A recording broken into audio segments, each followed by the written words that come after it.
Yo, it's your boy Ryan, Northwest Sports Fanatics, back at you with a new video. Today is Thursday, October 31st, 2024, with your boy Ryan and the Northwest Sports Fanatics. Make sure you guys subscribe to the channel. Smash that like button either now or on your way out. Donate to your boy if you can. Cash App $ ORION NWSF or the YouTube Super Chat right here. We got the Houston Texans versus the New York Jets. Happy Halloween. Hope everyone is having a fantastic day. Kickoff is going to be here in roughly 5 minutes. So let's cue up the music, take a look at the thumb, and let's get ready for some Halloween football. Let's get it, baby.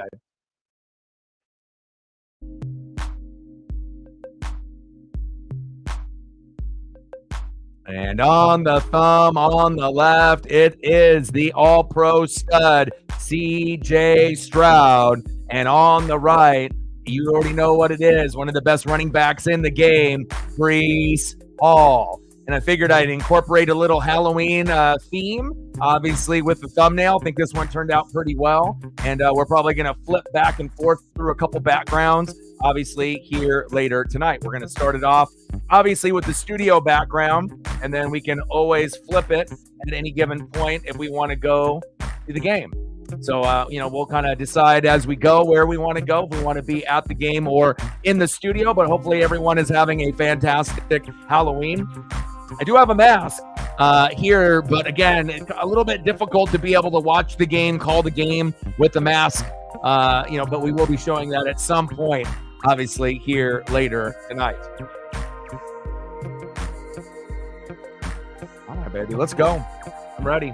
Like, sub, donate, comment, share. If you haven't smashed that like button yet, please do. We're going to be shooting for 20 likes within the first hour, 30 to 50 overall, and obviously 100 in the donos on every single stream. Let's go, baby. Daniel in the building. What's good?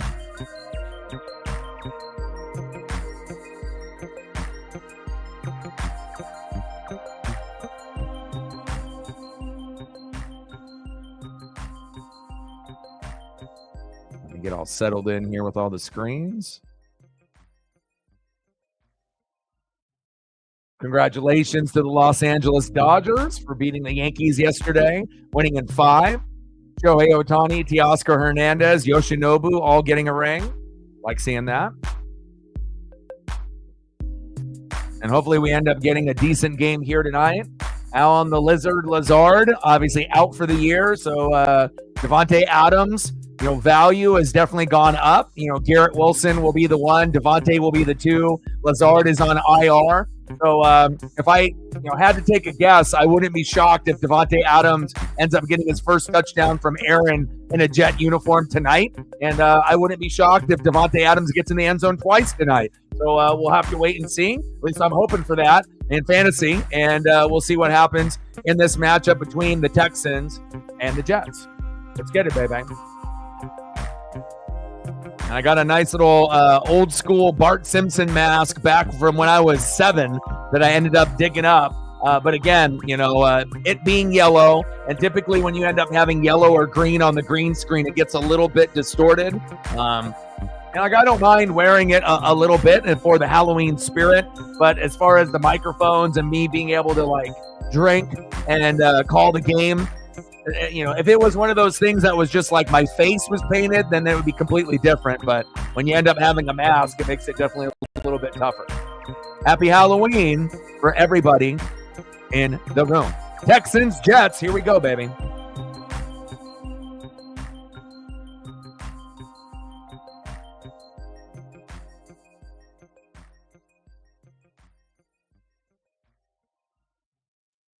Daniel in the building, what's good? Captain in the building, what's good?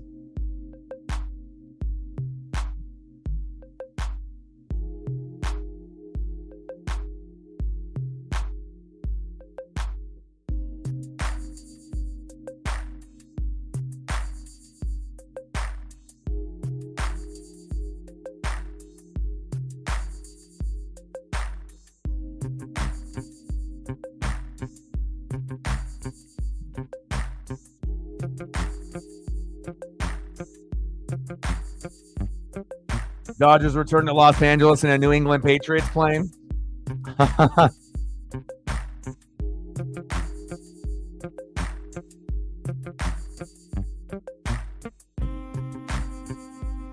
All right, here we go. Oh, decent return there. And we'll end up going in the studio for pregame and at halftime. And then during the game, we'll go actually to the stadium. And then once we go to halftime, we'll end up flipping it back. So let's go, baby. Holding on the receiving team. Right out of the gates already.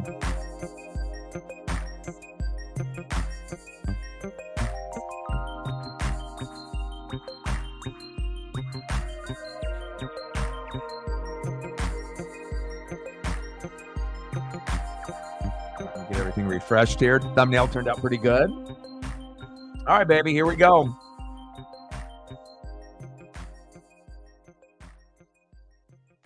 First down and 10.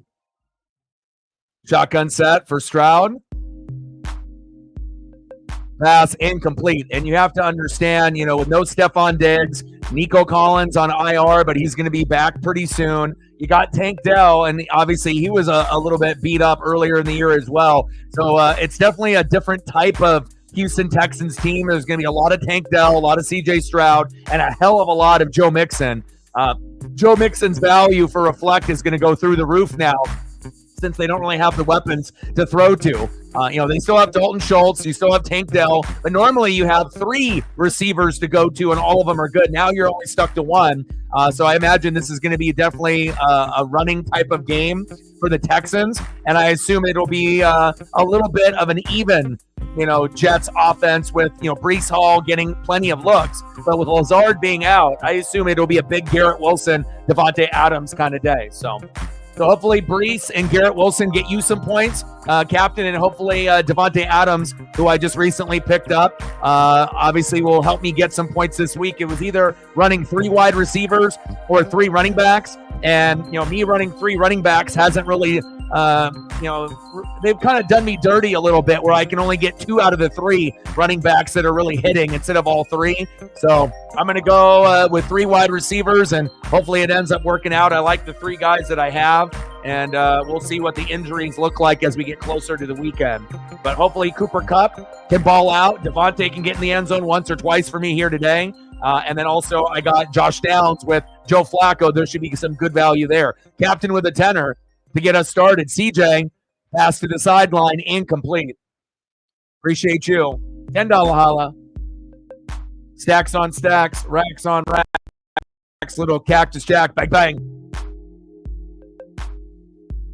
And let me know what background you want, Captain. You want to use this particular background? You want the studio background? I'll let you kind of figure out what you guys want there. And usually, I usually will end up just doing the stadium background, but every once in a while, it's kind of cool to be able to switch it up and go to the studio. So you're doing 2 tight ends. Now, doing that on National Tight Ends Day would have been great if you would have had 2 quality tight ends that would have hit. Stroud. First down, Texans. But when you do it on any other day but National Tight Ends Day, you already know there is a risk. But if you feel more comfortable with your tight ends getting targets and possible touchdown looks compared to, maybe running with another running back or another wide receiver, I hope it works out for you.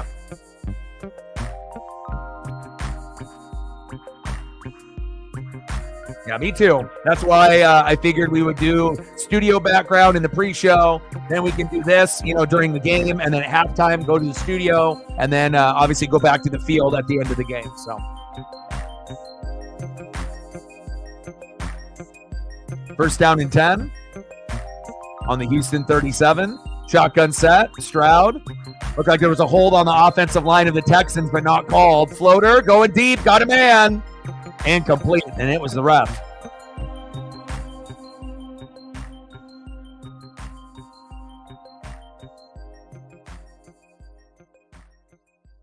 And this Jets defense isn't the same defense, that we're used to seeing from the last couple years. It's definitely much worse. Normally the Jets defense is top 5, top 10. This year, a little bit outside the top 10, maybe a top 15 defense, and at some weeks they played like a top 5 or top 10, but they're not as consistent as they were last year, and that is big facts. Shotgun set, second down and 10. Stroud. Dalton Schultz, the former Cowboy. Third down and 4.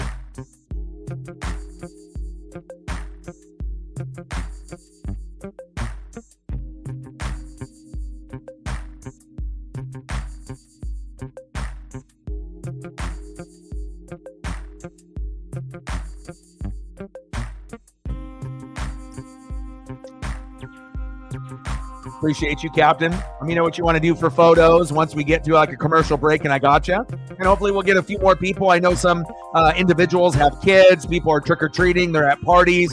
But for some of us, football is life. Sports is life. And if we don't have any, other engagements, we're watching the game. CJ, over the middle, incomplete. Jets defense with some good pressure there on Stroud. And this is definitely going to be a different type of offense that we're not really used to seeing. No Nico Collins, who was a top 3 receiver before he got hurt. Stephon Diggs, top 12 receiver before he got hurt.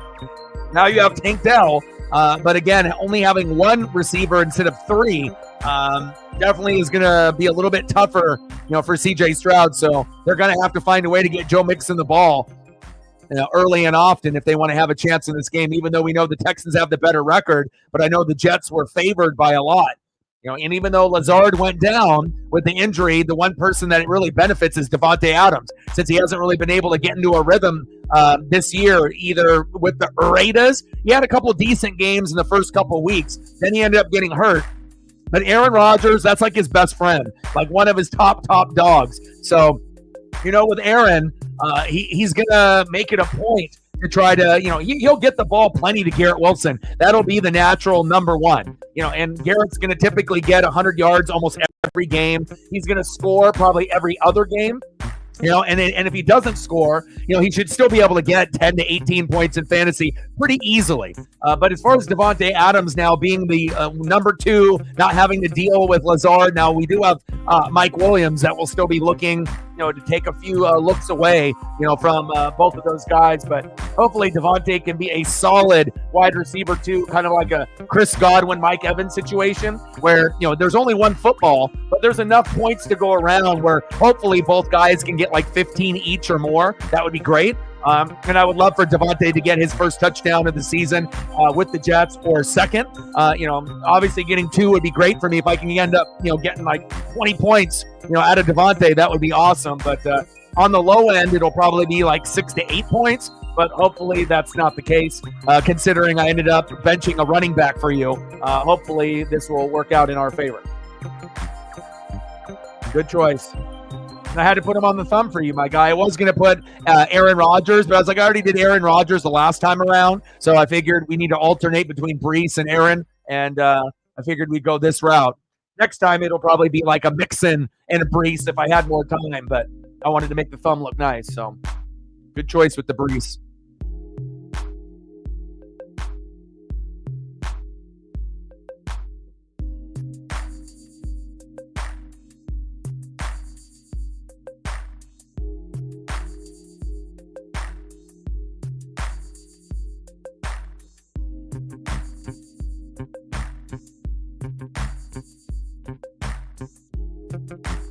Maybe my season would have been different if I would have went Brees Hall instead of Christian McCaffrey, because I don't know anybody that got McCaffrey with the first pick that's in the playoffs or doing well. When you have a guy that's supposed to be like, your first round pick, the guy that you really need to really bang it out and put up a lot of points, 20 or more almost every week. And when you don't have that for the whole season, obviously you're not going to really have a good chance to be able to keep up with everybody else. And, I've tried my best, but again, even with that being said, too many mistakes with the draft, too many injuries, and a little bit of bad luck on my end as well. But I'm still trying. I'm going to be making probably 200 moves before it's all said and done. So, all right, let's see what the Jets have entail here. First down and 10. Rodgers going deep. Over Davante Adams' head, but I like it. Going to Davante early, incomplete. Davante looking fire with that face mask, with this black matted helmet with the Jets logo. I feel it tonight. I think Davante's getting in the end zone. There's a good chance that we get Brees, Davante, and Garrett Wilson all in the end zone tonight. So,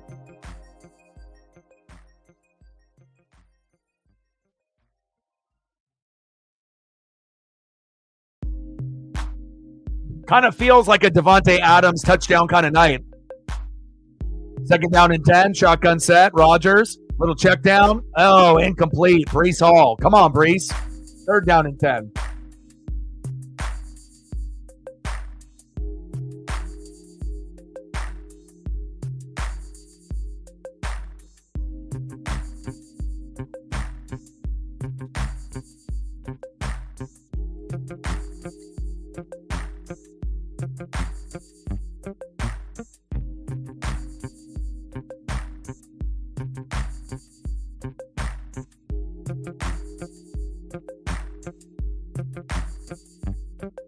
Third down and 10. Shotgun set. Rodgers. Pocket collapses. Uh-oh, it's 12 noon. You know what time it is. Time for a sack lunch. Yum, yum, yum, yum, yum, yum, yum. Autry with a big sack lunch there. Rodgers a little frustrated. Good defense there by Houston.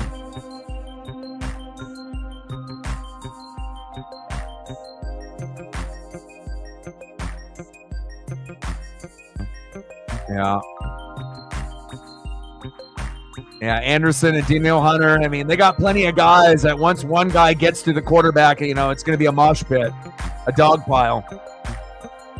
4th and 19, and hopefully they don't stop in the back of the end zone here. Punt is away. Good punt there. I mean, considering you're about 10 yards back into the end zone and you at least got it past the 50, so.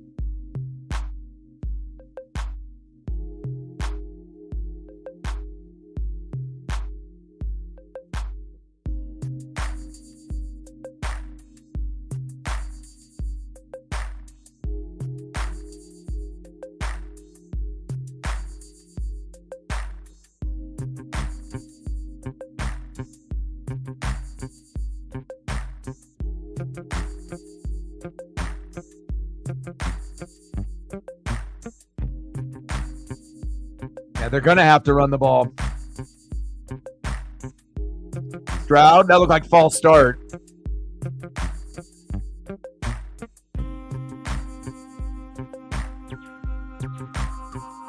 False start there on 78.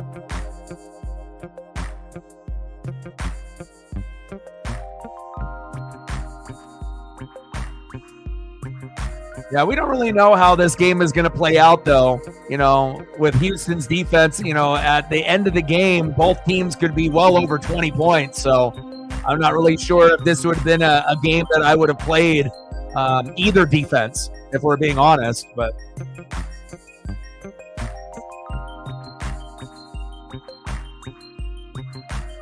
shotgun set, Stroud. Finally, we get the ball in the mix in.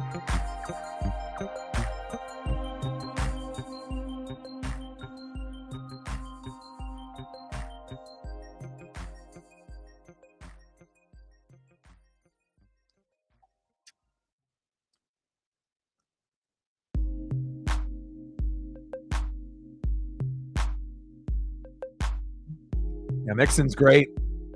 First player with 100-plus rushing yards and 1 rushing TD in like every game so far.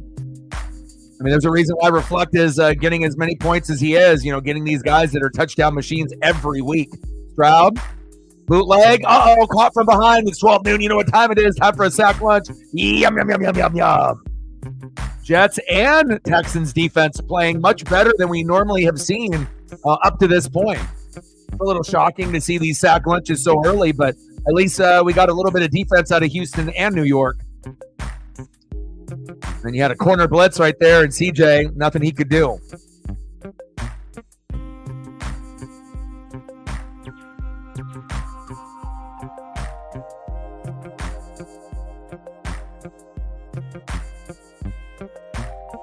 Third down and 21 on the Houston 36.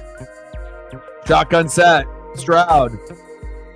Steps up, got plenty of time, slings it, and almost intercepted. Jalen Mills diving for it. 4th and 21. Houston about to punt.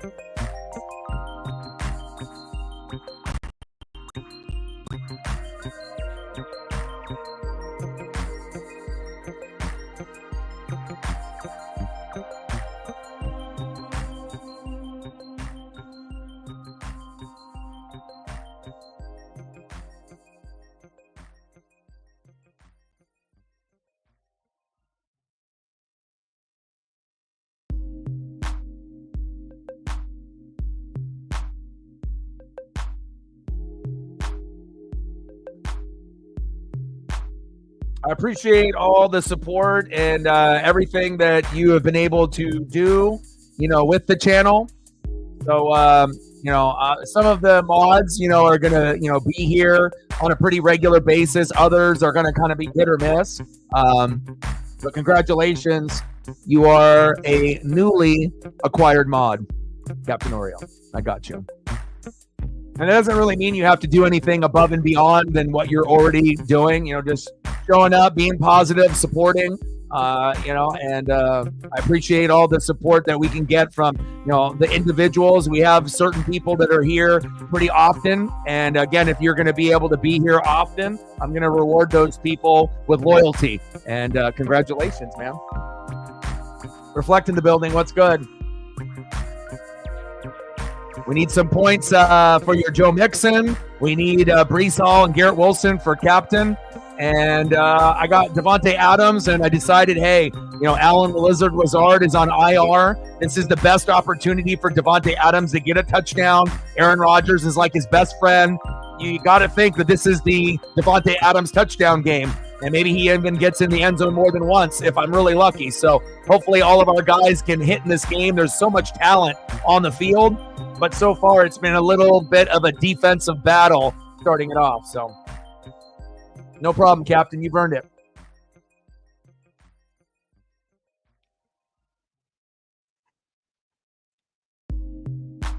And obviously, the Lazard information just came out a couple hours ago. So I think with Matt, he got frustrated. Davante, he already has plenty of other options with wide receivers. So he figured, well, I can get rid of this big name. He's not really putting up a lot of stats, which is true. He had a couple good games at the beginning of the year, but it's been underwhelming for Adams being injured and not really being able to get the rhythm with Rodgers just yet. But now with Lazard out, Mike Williams is pretty banged up most of the time anyways. So now it should be more of a focal point where you're going to be able to go to Garrett Wilson, but now Davante maybe gets those looks that normally Lazard would have gotten. So at least that's what I'm banking for. I could have ended up, starting 3 running backs, and doing 3 running backs really hasn't been too kind for me. Normally only 2 out of the 3 hit. So I said, fuck it, might as well go back to my normal methods of going to 3 wide receivers, but I haven't been able to do 3 wide receivers because I haven't had 3 wide receivers good enough to even put in the lineup. And then as soon as I did,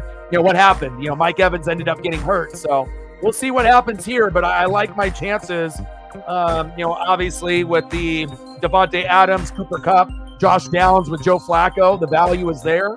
And then even with Tillman, with Jameis Winston, if he didn't have a red 1 matchup against the Chargers, I might have fired the cannons with Tillman as well. Obviously putting up some good numbers there the last 2 weeks, but again, I'm going to definitely monitor and see what we get out of him. So hope everyone is having a fantastic day.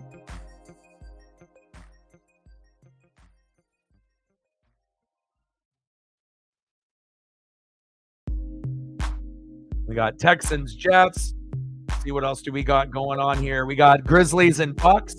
And then later, Rockets, Mavericks, Spurs, Jazz, Suns, Clippers, if you're an NBA fan. And obviously, congratulations to the Dodgers beating the Yankees, no surprise. And then on the NHL side, cracking down 3-0 to the Maple Leafs. That's not good. Flyers 1, Blues 0, Ducks 1, Penguins 0. Canadians and Capitals knotted up at 2. Hurricanes and Bruins. Hurricanes up 6-2. Oilers up 2-1 on the Preds. And then the Blackhawks and the Sharks up later tonight. Yeah, I got a Bart Simpson mask that I actually wore in first grade that I ended up digging up that, came with like a little, costume, shirt and pants that you kind of slip into, with that kind of nylon material. And then I dug through, but, again, for me to be able to talk with this mask on and then be able to drink my energy drink or water, and obviously having the mask and not being as close to the microphones and whatnot, but I got the Bart right here. Happy Halloween. And also it's kind of, which I wasn't thinking too, is that I have a green screen. So with a green screen, if you wear green or you wear yellow, Green specifically gets distorted 100%, right? Depending on the shade of the green, it's even worse. But if you do yellow, sometimes you can get away with it. And with this Bart Simpson one, it looks like the distortion is minimal. So maybe at halftime I'll throw it on, but I want to make sure I can see properly out of the eye holes and whatnot and be able to watch this game too. So 3rd down and inches. Let's get some points out of Mixon, Wilson, Brees Hall, and Devontae Adams. Let's go. Yeah, the Debo pickup is good, because it's all about value. And, even though value might be a little shaky, there you go. There you go, Mixon. Spin move. Go, baby, go. There we go. Pump those legs. This guy is awesome. And again, there's so many other running backs that are out there. But you know what? If I had my choice, I would have the ones that you have, Reflect. I really like Kyron. I really like Mixon. They're not the most overpowering. I mean, besides those two guys, maybe like a Derrick Henry for like a power back if I had that option. But besides having the big power guy, like a Derrick Henry, I like Mixon and Kyron because they're consistent, they're strong, they're undervalued. I don't think people really realize how good both of those guys are. We saw Kyron kind of blow up last year, and we saw what he did at Notre Dame. Joe has been a top 10 running back, all the way back with the Bengals, and to think that he was going to fall off is ridiculous. So you did a great job with those two, and I wish I had those two guys at my running back. Having James Conner and Tony Pollard, it just doesn't cut it. Those guys can hit a little bit, 10 to 15, but they're never hitting 20, 25, 30 like some of your guys, and sometimes that's the difference. 2nd down and 11.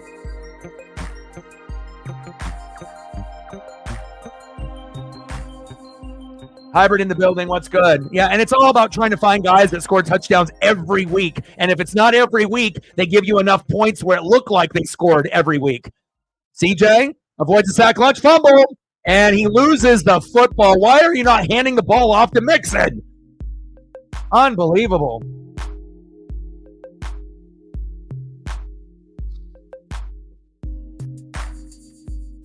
This has been a defensive battle, and this is a little crazy because I think that, we already know that Nico's out temporarily for a few more weeks. Stephon Diggs is out for the year. So you feel, they're going to run the ball a lot with Mixon, and then Tank Dell will get some looks, and Dalton Schultz, right? But it feels like right now, CJ Stroud is like afraid of this Jets defense, like from last year's defense when they were top 5 pretty much the whole year. This is not the same D. Now, they are making plays and, eating up on the offensive line of Houston, but you have to be aggressive and not act afraid when you're going at them. Fumble! Oh, my gosh, Brees. Brees fumbles it to himself. Wow, 1st down, Jets. That would have been bad. But I don't know what it is. I don't know what's in the air because it's Halloween. But this has been a kind of a sloppy game and a defensive battle. Got to put 2 hands on that football, Brees. And then he crawls on his hands and knees and jumps forward, is able to recover the fumble. Nice job by Brees instead of fumbling the bag. But we have another individual down. Is that Will Anderson? Who is that? It is. Wow, Anderson is down. That's not good. Hopefully not season ending. Let's look. Does he get landed? Oh, he gets rolled up on a little bit there. Lower body.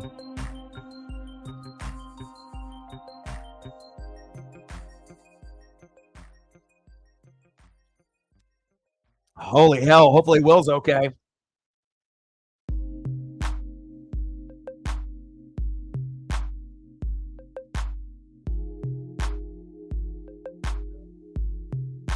Yeah, but I didn't really have like any, eye makeup, to do like the whole football thing. And I didn't have any extra money to really spend anything on a costume or anything. Me and Paisley got a little rained on and went for a few walks and whatnot. But I figured I would at least try to dig out the mask so I could at least wear it at some point. So,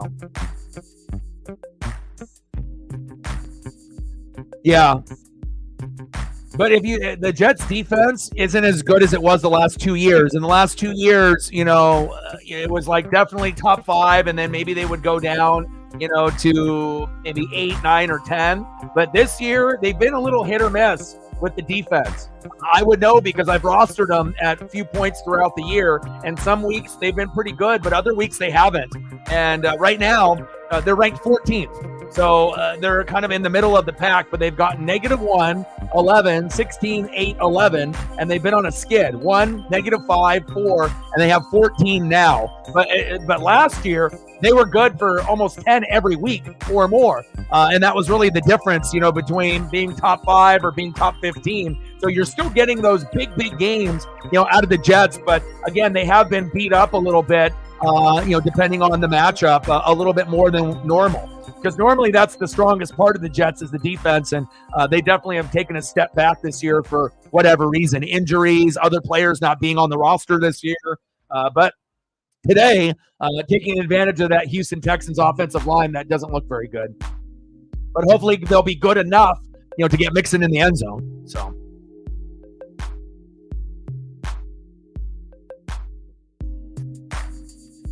Yeah, we're not going to have any here in the neighborhood. I mean, like I said, the community that we live in here, we just live in the burbs or whatever. But especially if the weather is a little, underwhelming and it's raining, you're going to get the hardcore kids that are going to still be, going out for hours and on end.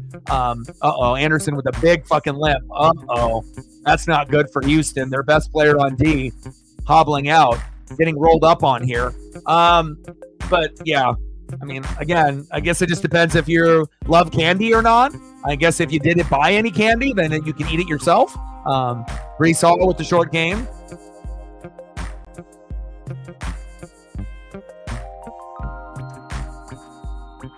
Fourth, defensive yards, average, and TDs allowed. Yeah, fantasy a little bit different than obviously real life statistics and whatnot. So. And then maybe more fumbles and more interceptions last year up to this point as well. Like, remember that one game that they had with Whitehead in the first game of the year with Zach Wilson, where he had 3 picks on Josh Allen, and then the Jets ended up winning that first game as a big upset. So when Rodgers went down.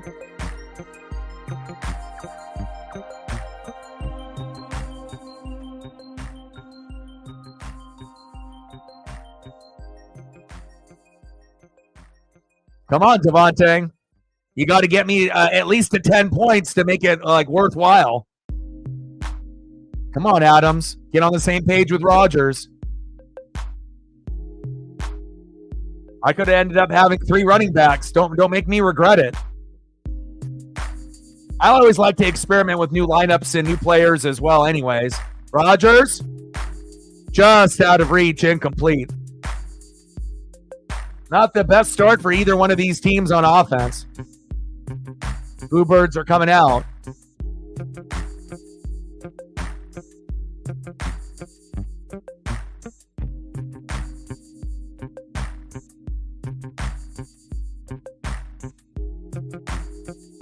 Looks like they only have 2 interceptions for the year, which is definitely low for them. Fumble recoveries have been pretty good. Sack lunch numbers have been pretty good. And the Jets haven't scored a defensive touchdown, compared to the last couple years. So maybe we'll see something spectacular tonight. Out of bounds.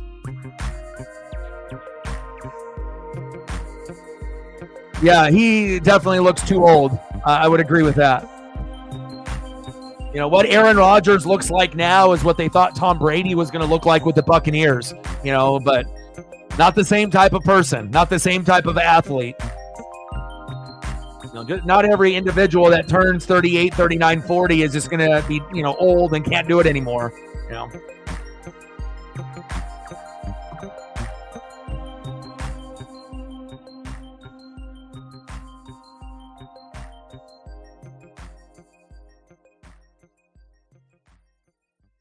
But I figured this Halloween themed thumbnail turned out pretty good. I always like to be able to show kind of my creativity with whatever we're doing.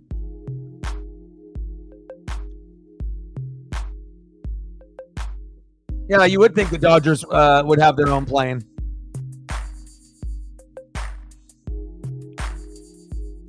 All right, come on, offensive players in fantasy. Let's go. There we go. Nice 7-yard gain there from Joe Mixon.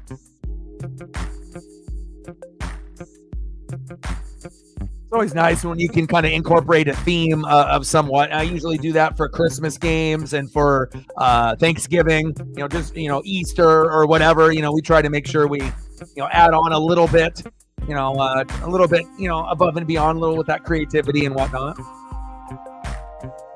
But thank you. 2nd down and 3. Can we get some points, please? Man in motion. Stroud, halfback toss. Mixon. There we go. Go, go, go. Don't fall. There we go. 1st down.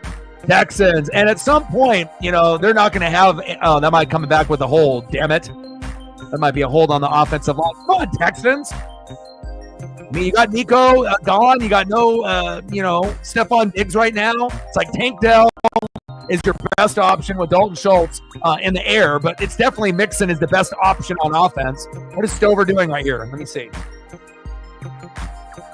Extended hold. Oh, you got to let go, my guy.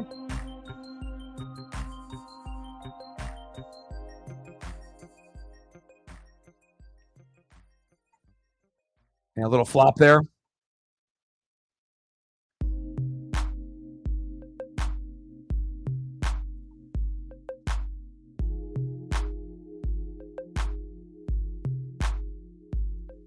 I was about to say the same thing. It kind of reminded me of like a soccer move or like LeBron James, with the little floppage. 2nd down and 11. We need some touchdowns, baby. Mixon, Breece Hall, Garrett Wilson, Devontae Adams. Come on now. 2nd down and 11. Shotgun set for CJ Stroud. Uh-oh, it's 12 noon. You know what time it is? Time for a sack lunch. Yum, yum, yum, yum, yum, yum.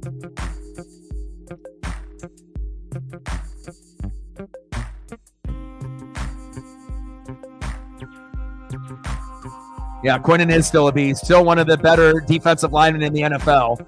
Making these Houston Texans players look like amateurs out there. Like Pop Warner versus pros. Happy Halloween. 3 sack lunches for the Jets already, 1 for the Texans. I don't know if anyone anticipated this being a defensive struggle, but that's what we're getting right now. Little screen pass.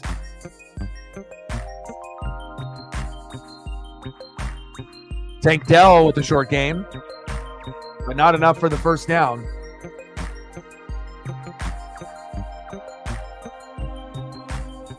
Yeah, I don't think anyone really expected this type of, first quarter, though, or the way that this game is going, I'm not sure if we anticipated it being, some kind of defensive juggernaut game. It's like, yeah, the Jets, like you mentioned, do have some top 5 statistics, fantasy-wise, around middle of the pack. And, with Houston, I don't know if I really trust their defense at all. I mean, obviously you got Anderson and Danielle Hunter and a few others, but, the way that this game is playing out is much different than I think anyone anticipated. Now, I don't think anyone anticipated this one being like 14-14 right now, but it's definitely a little bit lower of the tempo and the flow of the game than we're used to. But hopefully it picks up either in the second quarter or in the second half. So.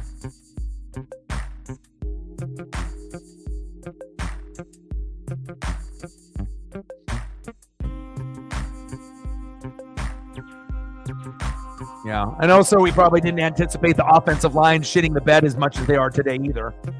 Sometimes you can't anticipate that. So.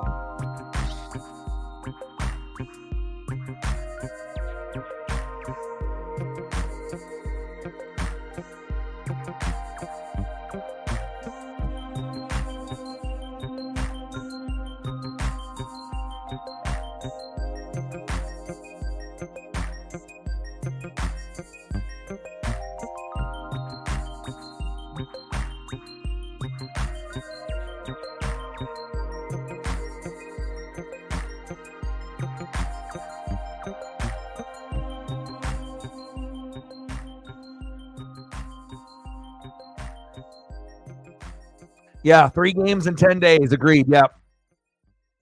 I don't know what favors they're getting done with the schedule people and whatnot, but 3 games in 10 days is too much.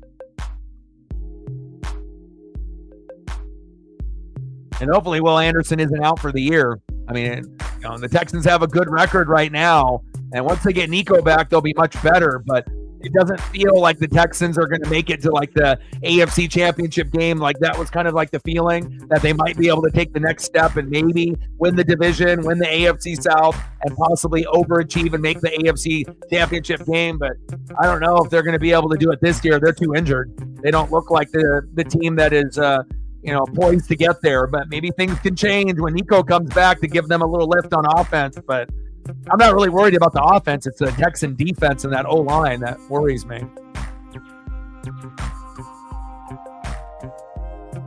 Yeah, Seattle 3-11 days. Yeah.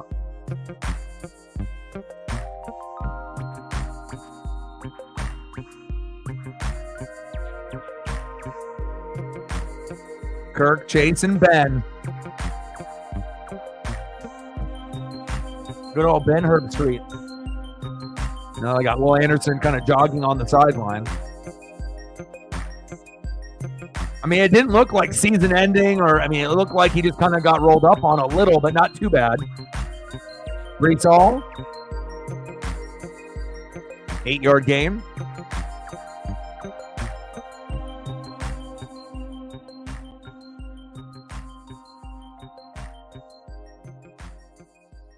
Come on, Rodgers. Garrett Wilson, Devontae Adams, get him the damn ball. Come on now. No Allen the Lizard Lazard. Mike Williams is pretty injury prone. Let's go. Little flip. Nice. First down, Jets. Breeze. Yeah, well, of course, if you don't trust Aaron Rodgers in that arm and he's kind of like limited on what he can do, then obviously giving the ball to Brees as much as possible would be ideal. Same thing with Mixon. It's like if you don't really got a whole lot to work with. CJ's young, but again, only going to Tank Dell and only going to Dalton Schultz with no Stephon Diggs and no Nico Collins to bail you out. Offensive line not playing well. It would make sense to go that route too, to heavily feed these running backs to open up the passing game. I mean, hell, Rodgers can barely even throw it. I mean, he's going 5 yards, 2 yards, 1 yard. Come on, baby.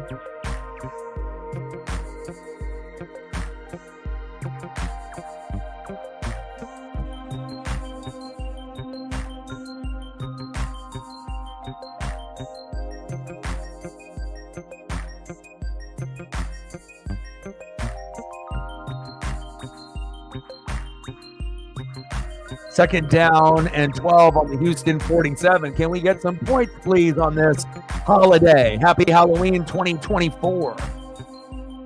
No kids coming here tonight, unfortunately, but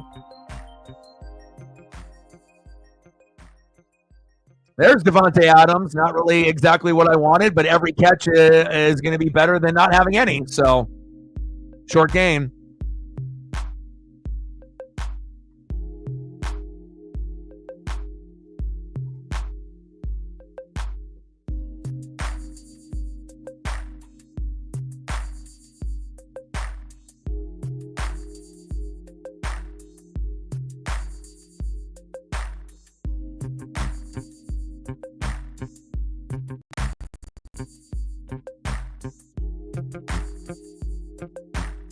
Rodgers. First down, Jets. Garrett Wilson with the grab. And there obviously looked like there was a penalty there, but first down, Jets.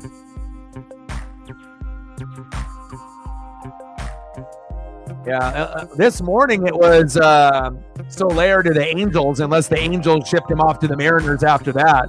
But that's what I thought it was. That's what the post that I saw this morning had Solaire going to the Angels. I hadn't seen anything going to the Mariners unless the Angels shipped him to the Mariners right after that.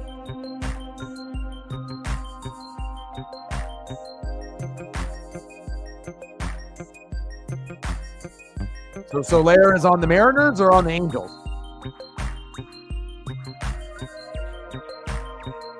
Flag on the play.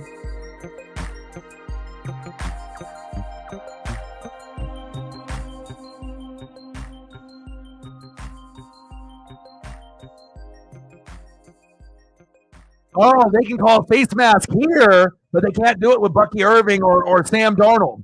Ah, okay. It's in the first quarter, so it's okay to call the face mask when it doesn't really, decide the outcome of the game. Okay. Okay.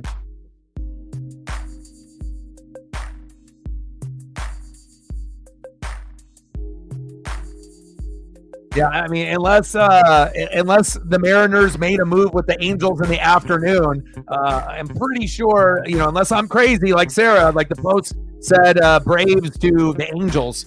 So, I mean, Mariners, that's interesting. I don't know really how I feel about that, but yeah. Okay. I was going to say, I would have been all over that if the Mariners got him, but nothing came up on my feed for Mariners and him, so.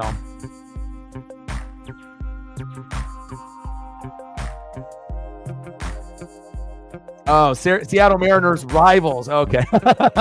There you go. Into the first quarter, 0-0 Jets and Texans.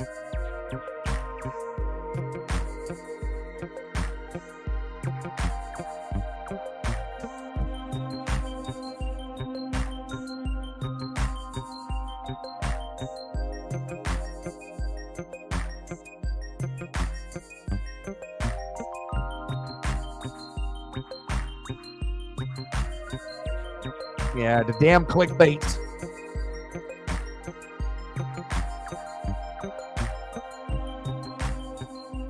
Yeah, I talked to Brett earlier today, and she said over there it's 80.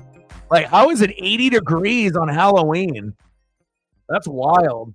Obviously, being there in the East Coast. Here on the West Coast, it's much cooler, 40, 50 degrees and rain. I'm not sure if I've ever heard it be 80 degrees anywhere on Halloween, if I'm being honest, but yeah. We're at $10 holla, 90 to go. And I do have a Halloween mask here, but I don't know if gangsta Bart Simpson will be able to properly drink and see the game and call the game. But I'll show you guys what I'm working with at halftime.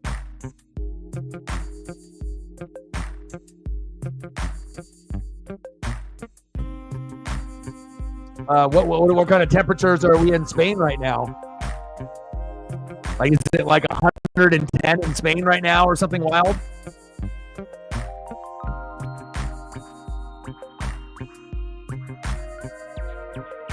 Happy Halloween.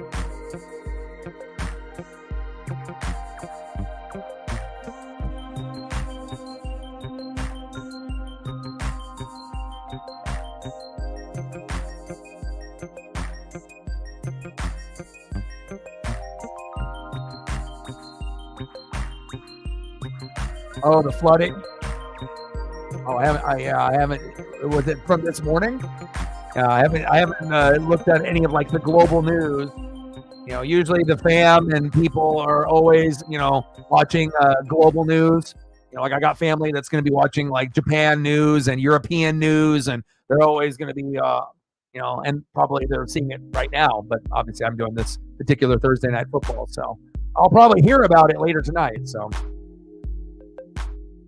A whole year's worth in one day, the last 2 days? Holy cow. Really?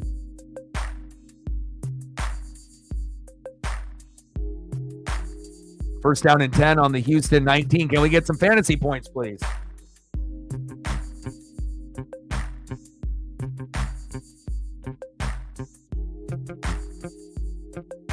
All right, we're in the second quarter now. Rodgers. Little end around. Touchdown, Jets. Wow.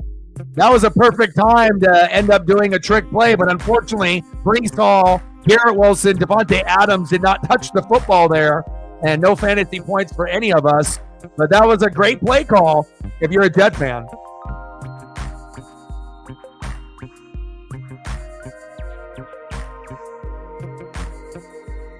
Wow. Wasn't anticipating something like that. Did he drop the football before getting in? He did. He did. It looks like, and it seems like a lot of players have this bad habit of dropping the football before it crosses the white or pretty close to it. That's close. I mean, if you're talking about hitting the white line, the front of the white line,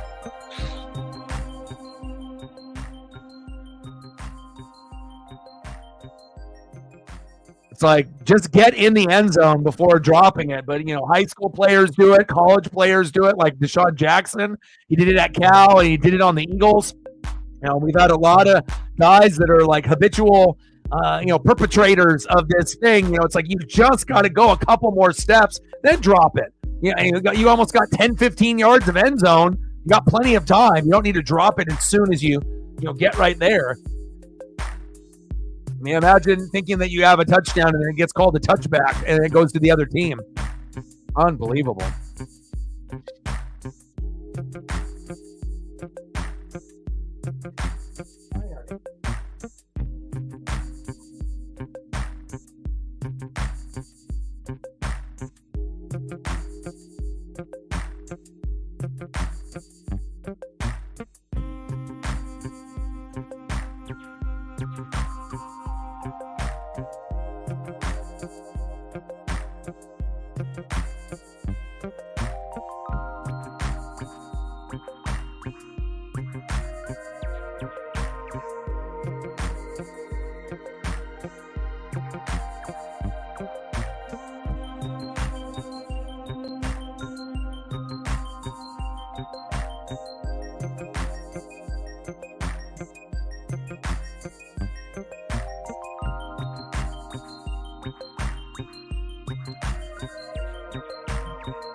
Thank you.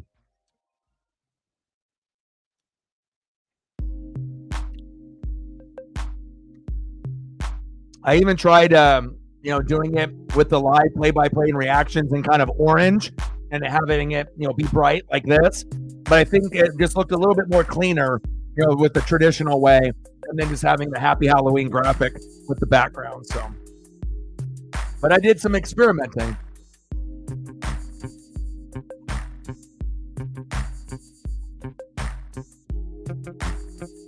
Judah in the building. What's good?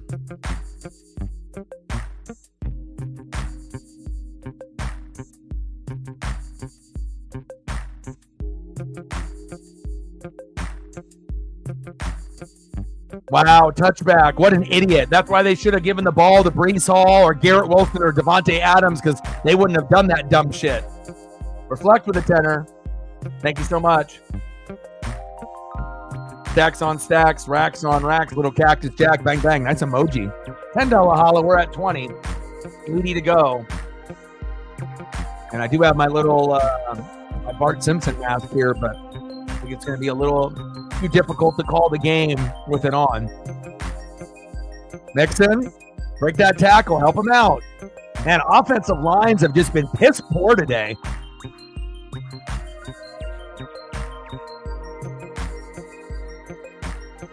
What's going on with the Bruins, Judah? Are you guys down big tonight? I know the Kraken were getting their ass kicked, and it was like 3-1 or 3-0. So I think we're in the same boat there today.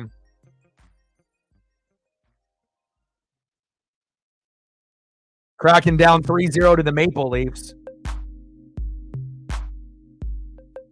Damn, you're down 6-2. That's rough.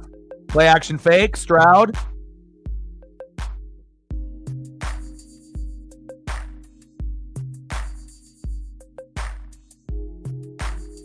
Quincy Williams with the tackle.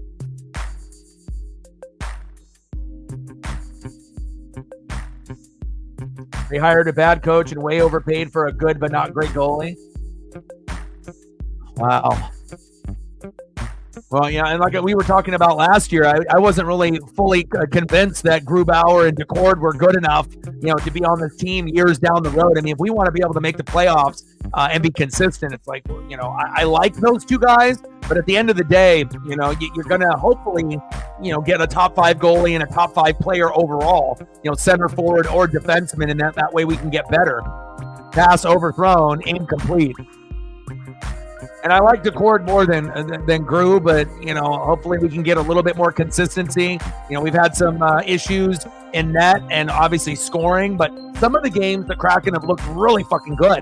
Where everything is flowing. The goalie and net is looking good, and we're scoring a lot of points. I mean, hell, we ended up having our hat trick of Montour. And he's one of the first defensemen to do that this season, and. So, we're doing some things, great, but it's just about doing it consistently. And that's really what separates, the playoff teams and the good teams and the up and coming teams. So hopefully we can get more consistent and get a little bit better.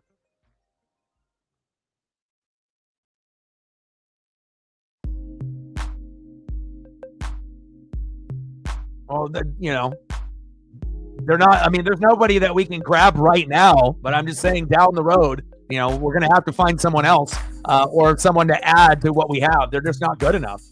I mean, that's pretty clear. Like DeCord, it might be slightly better than Grubauer, but I like DeCord a lot too, but I'm not sure if he's good enough to be like the guy, moving forward for like the next 5-10 years and feel comfortable with it. I just want the teams that we root for to get better. It's like with the Seahawks offensive line, not really where it needs to be. The defense, not really where it needs to be. You can still like the players that are there, but that doesn't mean that certain people can't get upgraded or some that have to get replaced or some that have to go down to like a backup role. You just want to be able to have that consistency and get better, and hopefully we will.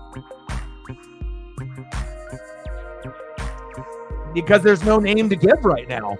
I mean, we're talking about the draft. I mean, I'm not talking about just someone that's floating out there on another team, but it has to be someone down the road, when someone's contract is up, and then they make a move in the off season, or maybe they draft somebody, It's not like anyone in this room is going to have a list of 100 goalies that are playing in college right now, or every goalie that's playing in the NHL. Again, it's one of those things. It's we have to deal with what we have, but they're not good enough. You don't need to take offense, to that. It's not like I think they're terrible. We're all rooting for the same team, but at the end of the day, you have to be able to give constructive criticism. Some guys are good, some guys are not good enough. Bottom line. I mean, if you feel comfortable with Gru and DeCord, that's fine, but I'm not. Like I said, I like both of them, but I just don't think that those guys are going to be good enough to be able to lead us to the playoffs every year. We hopefully can get somebody that would be, a top 5 goalie one day, or a top 5 overall player one day. That's all I'm saying. I just want the team to get better. And if we don't get a top 5 player, in the next 5 to 10 years, or a top 5 goalie, it's going to be a lot of the same repetitive where we play pretty good here and there, but we're going to miss the playoffs. 2nd down and 7.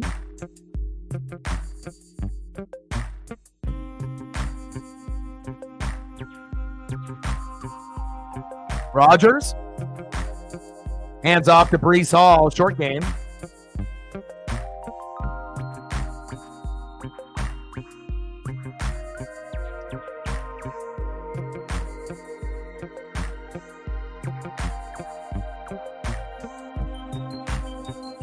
Oh, that Jet fan is already sleeping. Wake up.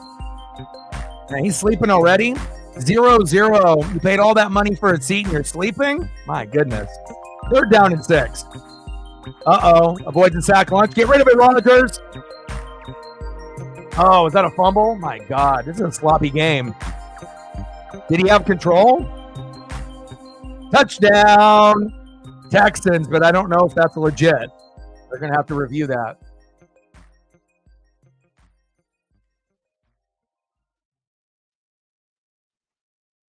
Finley in the building. What's good?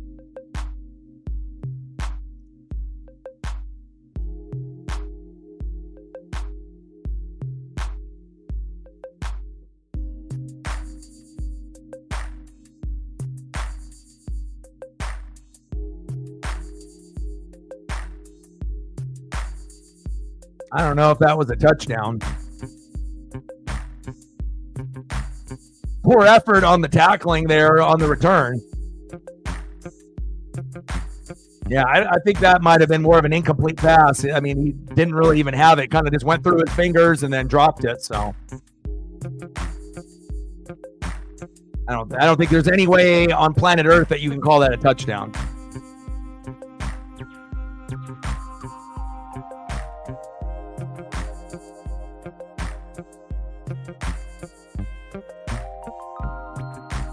Yeah, this is a weird game. Happy Halloween 2024. Texans 0, Jets 0, both offensive lines playing like a 0. Offenses playing like a 0. Defense is playing like a 10 on both sides, but I don't really think anyone anticipated this particular Halloween 2024 matchup to be like this. If anything, we probably thought that there would be, some scoring where the game would be like 14-14 or something of that nature. Or 14-7, 14-10, 13-14, 14-10, but not 0-0. But we'll find out once this review comes up. So.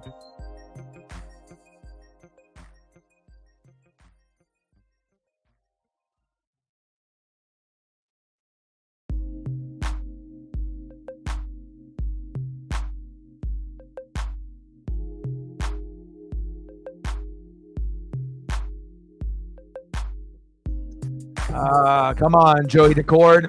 You're better than Grew, and you're even struggling. And I know it's a lot harder to be able to get a top 5, goalie, in the NHL. It's not going to be easy, But again, to be able to get someone like that down the road, whoever that may be, then that's going to end up leading to more success, with the roster. One of the hardest positions to play and be good at on a consistent basis. We know this, but not really liking what I'm seeing on a day in, day out basis with, if we can end up scoring enough goals to counteract, maybe the poor goalie play, then we'll be fine. But the problem is we're not really able to score 3, 4, 5 goals every game. It's like if we had the offensive firepower, then that could make up for the goalie play being inconsistent, but it's not like we're going to be able to score 4, 5, 6, 7, 8 goals every game, but hopefully we can just continuously get a little bit better each game. Call reversed. That is a good call. Doesn't really get to make a football move. Gets his hand in on it. And I would assume that Conklin won't be getting the ball the rest of the game. 4th down and 6.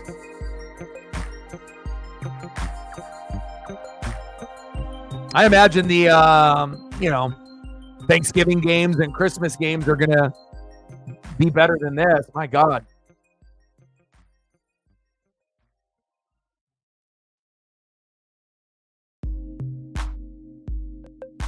Jets with the punt.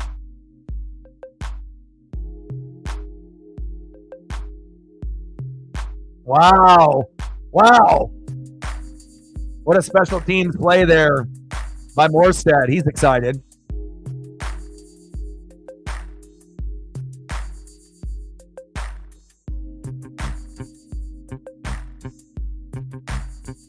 Man, we are getting blasted. Hopefully the Kraken can get at least 1 goal before the game ends. All right, Texans. We all need fantasy points. Mixon, Wilson, Adams.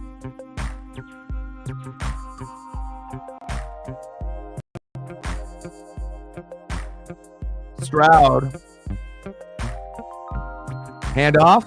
Mixon gives them a little bit of comfort there. 2nd down and 5 on the Houston 7.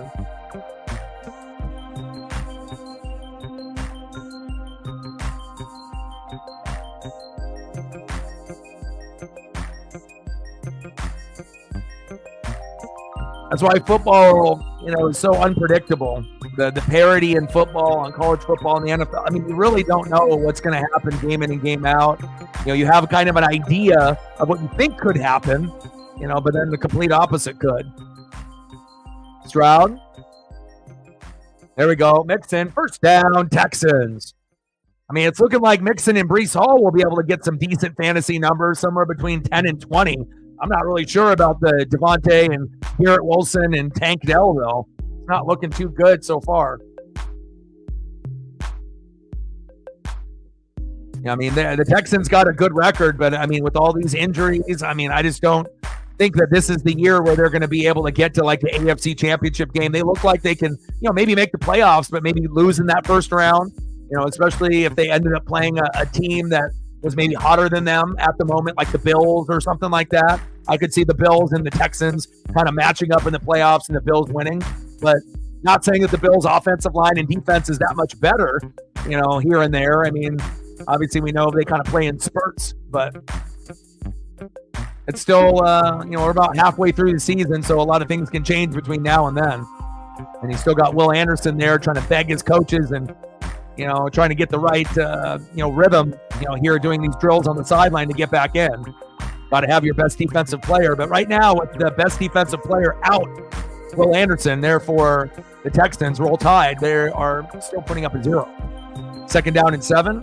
Hand off, Mixon right up the gut. Follow that. There you go. 1st down, Houston.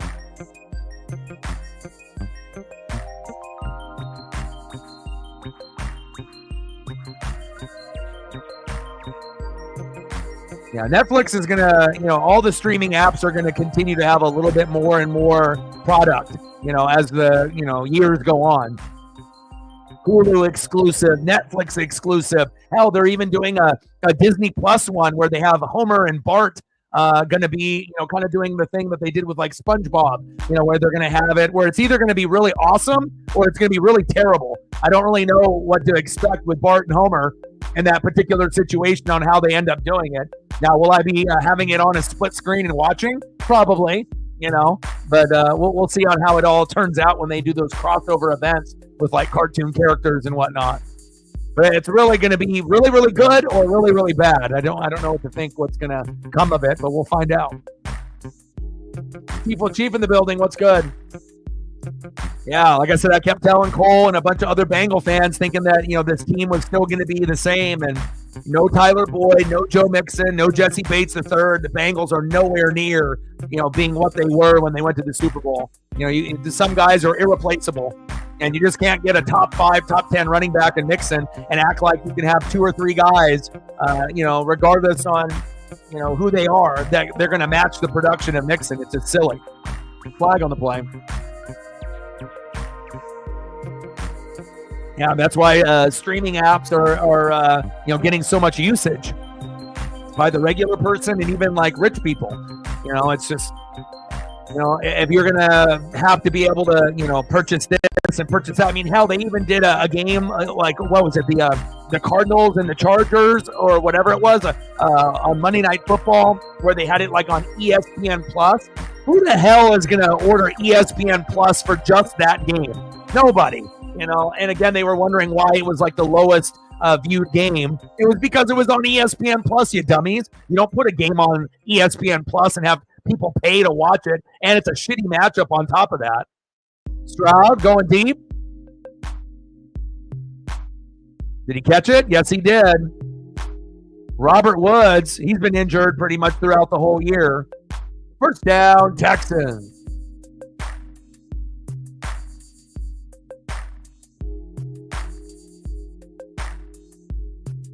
Yeah, it's going to be very difficult to beat Reflect this year. He may go undefeated, may only lose like 1 game. We'll go to the playoffs and see where it goes, but Stroud out of bounds. Yeah, but again, there's going to be, Reflect, Shep, Zini, and then there's going to be like 3 of y'all battling for that last spot, or maybe 4. It'll be Chief, Captain Oreo, Elliot, and Matt. So out of the 4 of y'all, 1 of you is going to be in that 4th spot, but I don't know who it's going to be. And obviously with me, Megan, and Sarah, we're too far into the hole where we can't even catch up. Even if we ended up going undefeated the rest of the way, we still wouldn't make it. So nice little toe drag swag by Robert Woods. Yeah, we need points from a lot of guys. Stroud, 2nd and 6, pressure, floater, incomplete, flag on the play. flag party.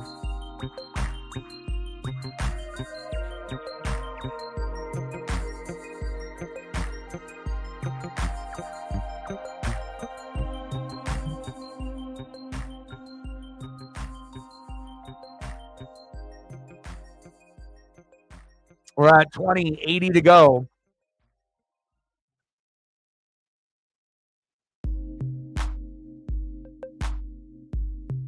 Yeah, I think most people, were thinking that, and obviously Sarah, drafting, CJ Stroud in fantasy over Jalen or Josh Allen. She probably was thinking the same thing, that, this is going to be a huge year. They have Diggs, they have Nico, they have Dell, they have Mixon, that they could end up being like the force of the AFC. But offensive line and defense haven't really been that great overall. Injuries have been brutal, to the roster, with Diggs out for the year and Nico on IR, but he will be back. And it feels like Houston will end up going to an AFC championship game in the next 5 years, but I just don't think it's going to be this year. Too many injuries, and I don't think they have a deep enough roster yet to get there, but you never know. If more individuals get hurt and then the Texans slowly get healthy and Nico plays the rest of the year, they could overachieve and make it to the AFC championship game. They have a pretty good record up to this point, right, with all the injuries and whatnot. 6-2 record is pretty damn good. Another injury. Chief with a fiver. I need Devontae Adams to get in the fucking end zone. If I ended up starting him over a running back like a James Conner or a Tony Pollard, fucking A, man. And there's no guarantee I'm going to get 10 or 15 points out of Pollard or Conner, but I better get at least 10 out of Devontae, going 3 wide receivers instead of 3 running backs. Come on now. Stacks on stacks, racks on racks, little cactus jack, bang, bang. Now I can get 10 to 20 every game out of Kareem Hunt, so he's in my lineup. But, as far as like Pollard and Connor, there's been a couple games where they've shit the bed, but for the most part, Connor and Pollard have been pretty good, but they kind of cap out at like 15 to 18 points. They're not going to get any more than that. And sometimes it's just going to be like 10 to 14. Not the greatest number, but hell, it's better than getting a 6 or an 8. And if I don't get Aaron Rodgers to get some fucking protection, it's going to be a bad night with Rodgers and Devontae here. Come on, man. Come on, old guys, get it together. Appreciate you, Chief Will Chief.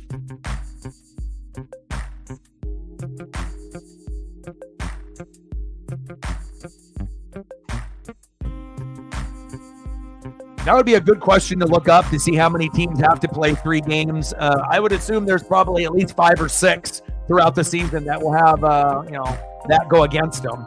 Like you said, like Seattle feels like they're one of those teams, and they have a lot of travel time, typically the most out of any NFL team, with the plane mileage, having to go to the Midwest and the East Coast and flying all over the place. But, 3 games in 10 days for any team, regardless if you're the Kansas City Chiefs or you're the Jacksonville Jaguars, it's not ideal, And then on top of that, if you've been playing poorly or have injuries, doesn't make it any easier either. That would be something to look at, too, to see how many more extra injuries happen when you have 3 games in 10 days. I would assume that the injury rate is quite a bit higher in those teams that have those games. And then if you see the injuries that have happened on those particular games.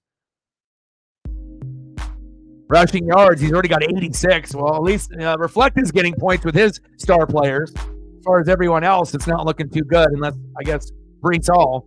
You got the running backs, they're doing all right. And there's a very good probability that you're going to get Brees and Mixon in the end zone before the game is over, possibly once or twice. But what about the wide receivers, though? Like, what am I watching here? Is this like the 2002 Bucks, 2000 Ravens, 85 Bears? Like, can we get some points here? It's not like these guys have Zach Wilson, quarterbacking with Anthony Richardson. Like, what the hell is going on here?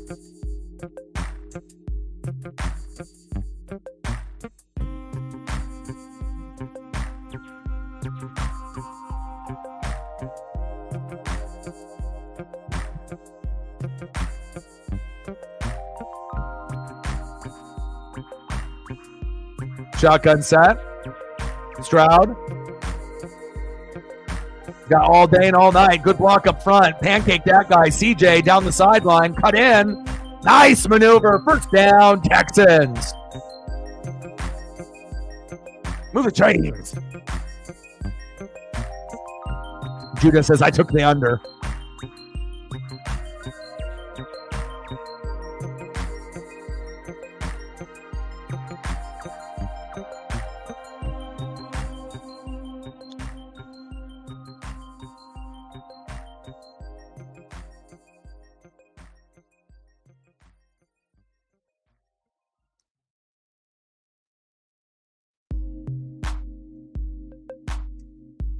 Looks like we're going to get our first touchdown here, probably by Mixon. At some point. Got to get a little bit closer, though. Got to pass it to like Schultz or Dell to get it down to like the 5-yard line and in. And then, once you get the ball in the 5 or the 4 or the 3 or the 2 or the 1, then hand it off to Mixon. Boom, shakalaka, Reflect gets more points.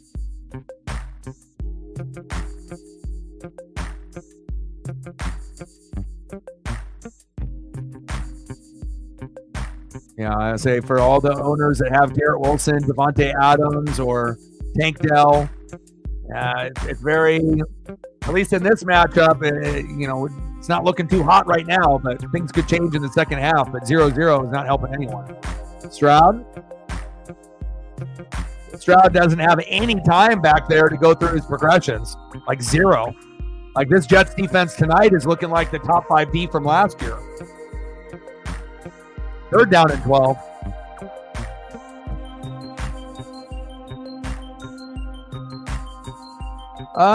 That is a good question. I don't know if it is legal in Oregon. It might be, but I don't know if like every sport betting outlet is available. If it is legal in Oregon, it's only legal with like one thing, like DraftKings or something. I'm not sure if everything is legal in Oregon yet. Someone could look that up, or I could, but I'm too superstitious to bet. 3rd and 12, unless it's National Tight Ends Day.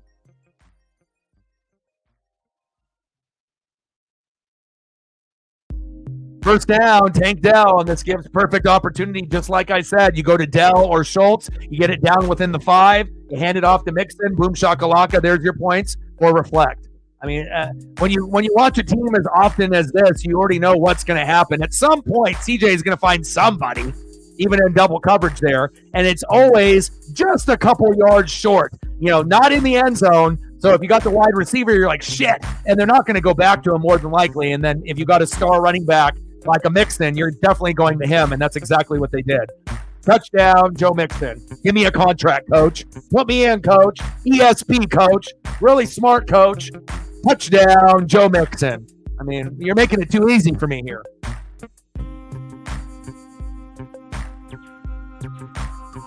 I mean, at some point, people just need to listen to what we say on the channel and just bet, and then people would win. I mean, I think we have more predictions that are correct here on this channel than any other channel. And it's not like we're saying it, days in advance or whatever. It's like we see what's going on in the game. You talk about it, you say it, then 30 seconds later it happens, and it exactly happened. They got the ball within the 5 with a catch with Dell or Schultz. They handed it off to Mixon. Boom shakalaka. Where's my contract, coach? Extra point is up, and it's good. There you go. Somebody's getting points.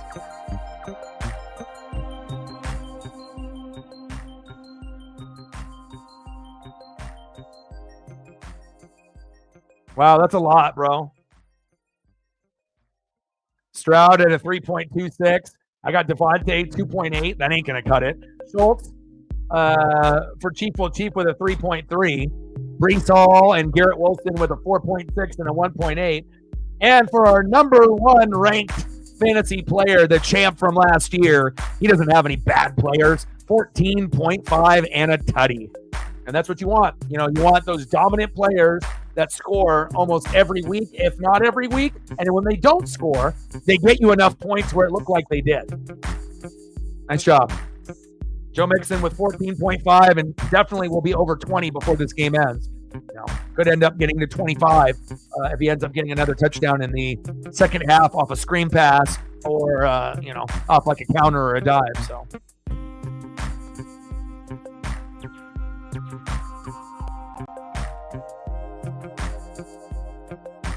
Of course, and all these people that, want advice or they say, oh, I won $2,000.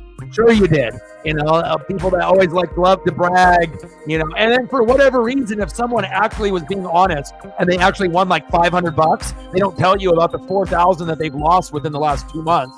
So you're still in the whole negative 3,500, But people that bet are some of the most, not every single person, because I know, Judah, you do some betting here and there, but I would say a lot of habitual, bettors are pretty fucking selfish, and even if they were to win or to get advice and they ended up leading to a payday, do they ever, do a little kickback for that person that gave them that advice or that website or that person or whatever? No, of course not, because they're so far in the hole that, they don't even know how to show gratitude. It's like, yeah, I won, but in reality, they know that 500 they won, they're still in the whole negative 3,500. So you can flex and you can show off all you want, but at the end of the day, you look in the mirror, you know how much you've lost. So,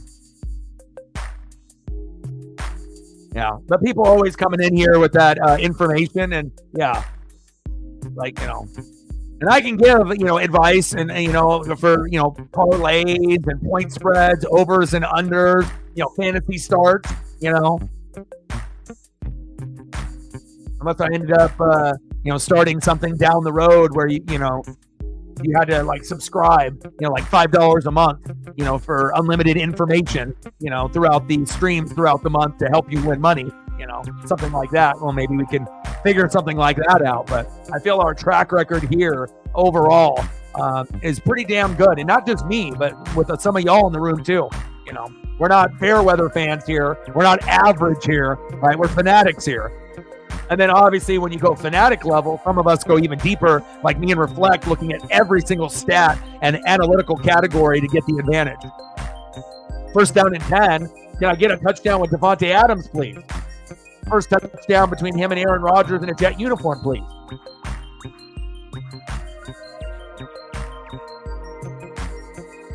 How have you been doing, Chief in the betting? Have you been coming out on top? Are you in the hole? How have you been doing? There we go. First down, Jets.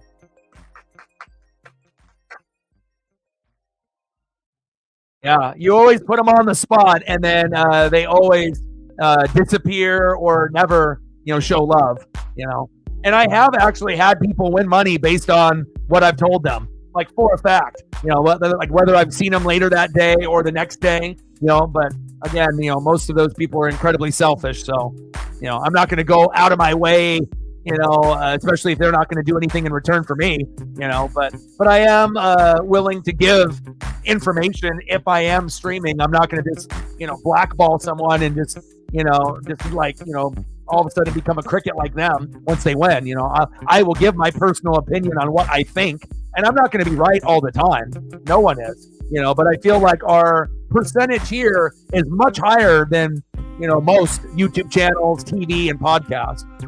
Because I think a lot of us in this room, we watch a lot more and we read a lot more than the average person, even people that are on TV. Little screen to Garrett Wilson. Didn't get enough yardage there. Texans. Lassiter having a stroke over there after getting the tackle. Calm down, my guy.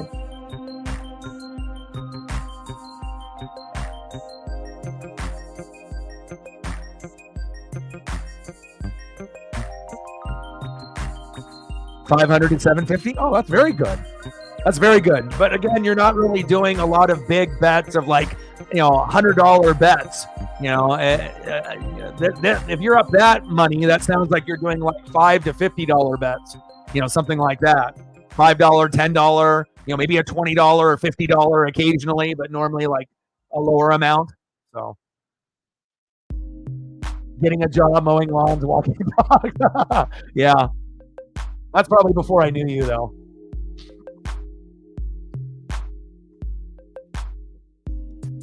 I don't do the betting, but I like the anytime touchdown bets. Where anytime touchdown bet, and then you have to pick like 6, 7, 8 guys. That's why it's so good to do it on National Tight Ends Day. Even though this year made a lot of people scared because the tight ends haven't really been good this year. So this was the year that maybe Vegas thought that they were going to win millions on people, or people would be afraid to bet, or they would just bet and they would win.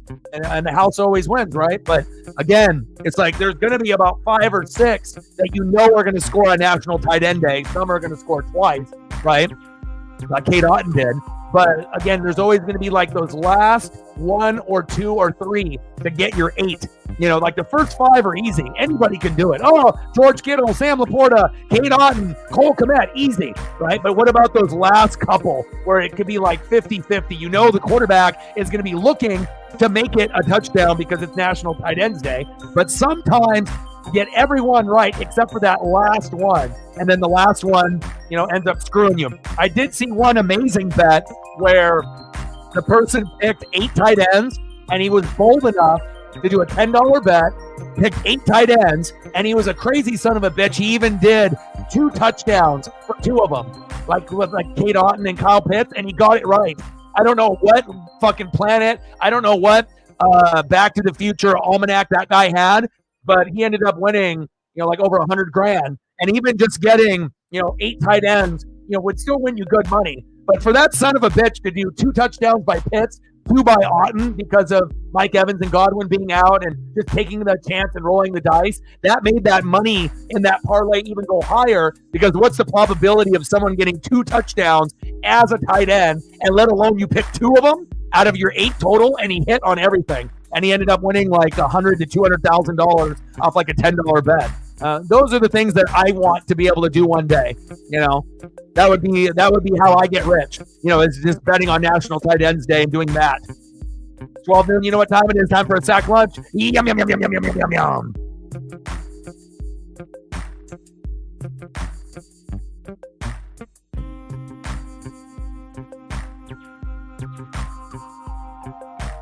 I think if I was rich and I, did betting, I definitely could give, certain advice, and I could actually get people to win a lot of money. But again, it's like a lot of stats, a lot of research, home, away, grass, turf. I'm insane like that. Like, how they've done in the last, few games, how many points have they scored at home compared to on the road. These are the things that I look at, typically in fantasy and real life. So that way I can give you guys, the top-notch information. And then if you don't get it from me, you'll get it from someone like Reflect or someone else in the room. It's not as clear as just night and day or black and white. Like a lot of the things that you have to look up, you have to look at rosters, injuries, night and day, turf or grass, who's quarterbacking, how they've been playing lately. You have like so many fucking factors that you have to look at instead of just being like, I picked this team, Bears, just because it's a bear. Like you get some people that get incredibly lucky, where they just look at the names and, a bear versus a lion. Oh, okay, I'll go bear, and then those fucking people that absolutely know nothing end up being like millionaires. And that ends up happening sometimes as well. So, but National Tight Ends Day, I'm telling you, one of these days, in the future, next year, the year after, I will do 1 bet a year. I don't bet, but if there's something legal in Oregon that I can do an anytime touchdown bet, for like 8 tight ends, I'll do a $10 bet. And then, or we can put our money together, for that one thing where we do like a $100 bet. And then that way, if we end up winning, we might end up winning like $200,000 instead of like, $10,000 to $90,000, where you can end up, doing a $100 bet, pick 8 tight ends and we win. Shit, we might end up winning like $100,000 to $300,000, and then you split that up between 5 and 10 people. I think everyone would be pretty happy, So, we can find ways to work the system, but I mean, that's what I'm going to end up doing. Or I'll do 2 bets, one $10 bet by myself, and then maybe we do 10, $10 bets in one super bet. And then we pick, 8 tight ends to score. And then, if we lose the money, we lose the money, But again, if we win, that could change every single person in the room's life, if we end up winning, because it could end up being something massive, like, 20, 30 grand each, for just one fucking bet on National Tight Ends Day, which is the highest probability of betting and winning on a single day in sports. So you want to come and be rich one day with me, then maybe we should look into that. 2nd down and 7. Oh, Mixon, rumbling and bumbling.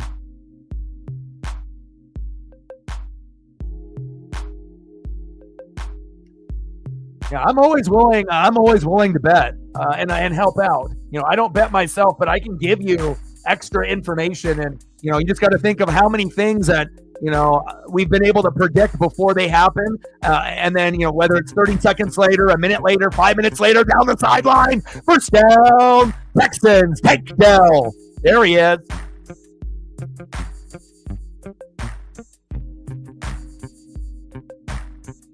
And I think the main thing for me being able to get so many things right is because I've watched so many games, since 1985.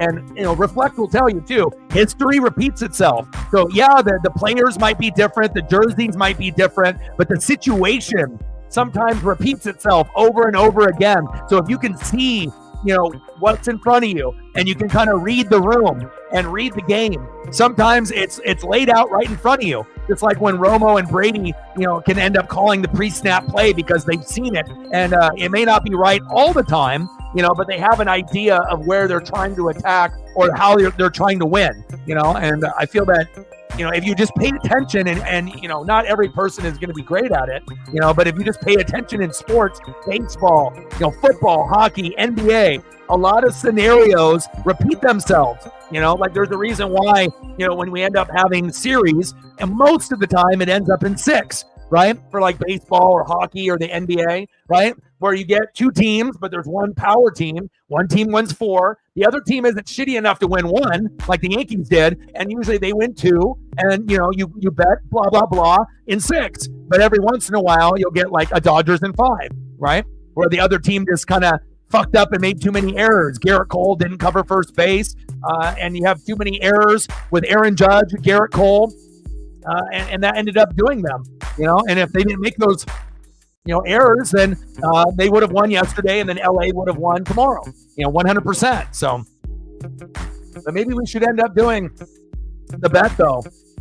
Next year, I'll do one $10 bet of like 8 tight ends, just myself, and then we can do another bet of like 50 to 100, $10 each, 5 people, or $10 each, 10 people, and then we can just see. Fuck it, we're gonna do it once a year, and then see, and we'll have to see how long it takes for us to win big.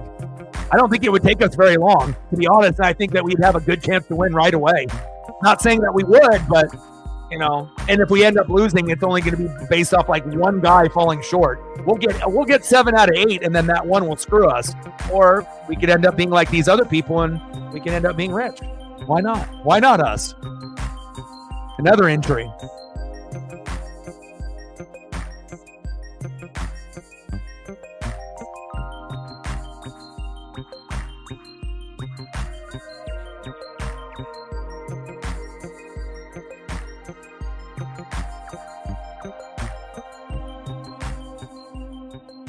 The old school matchups with the Seahawks and the Panthers, yeah, they definitely had their day. Even going back with the Jake Delhomme era, Jake Delhomme getting them to a Super Bowl, and Steve Smith and Muhsin Muhammad, and then they had Julius Peppers, and it's like you go through some of the teams that they had, and then the Cam Newton era.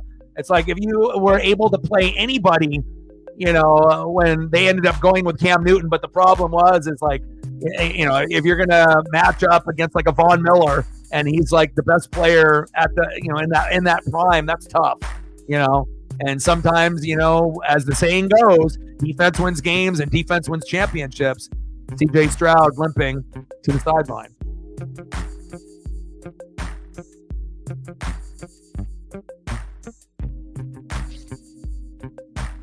But I think, based on, the stats and the knowledge and the time and the effort and the energy, because, all I do is spend time with Paisley and read, and watch film, it would be someone like if they worked for like an NFL team or a college football team, someone that works in the playroom or scouting and whatnot, and I don't do it just for the channel. I just do it because I enjoy it. I like being able to see player development. Kick is up. And no good.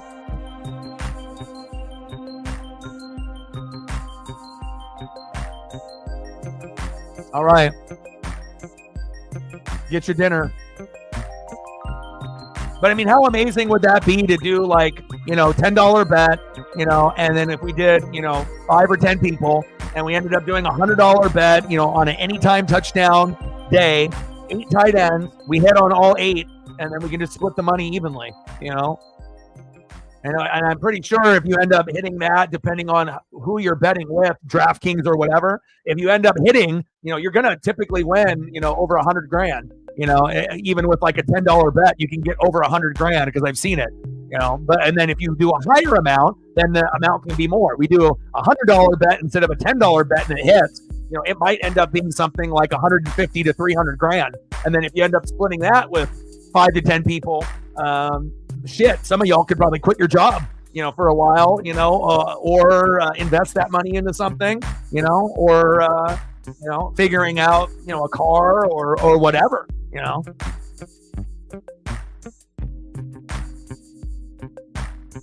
It'd be pretty nice just to be able to make one bet, and then you fucking absolutely hate your job, and then you got enough money where, you can look for another job, but then you don't have to work for 6 months. That would be kind of nice. That would be a good mental health boost for some of y'all. Floater. Devontae, come on, baby. I need some points, baby. I do have a costume here. I will put it on at halftime. And it's not like we would be at a big risk. Again, I do one $10 bet a year. And then if we ended up doing one group bet, And hell, honestly, if, we ended up doing the bet and I ended up winning twice on my single bet as well as the group bet, I probably would end up giving some money to the people in the room anyways, 3rd down and 5.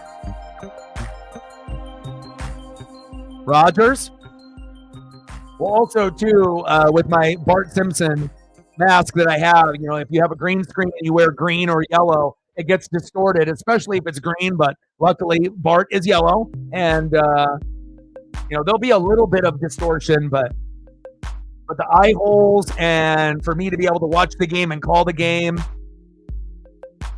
Nice defense there. Stingley. Come on, Devontae.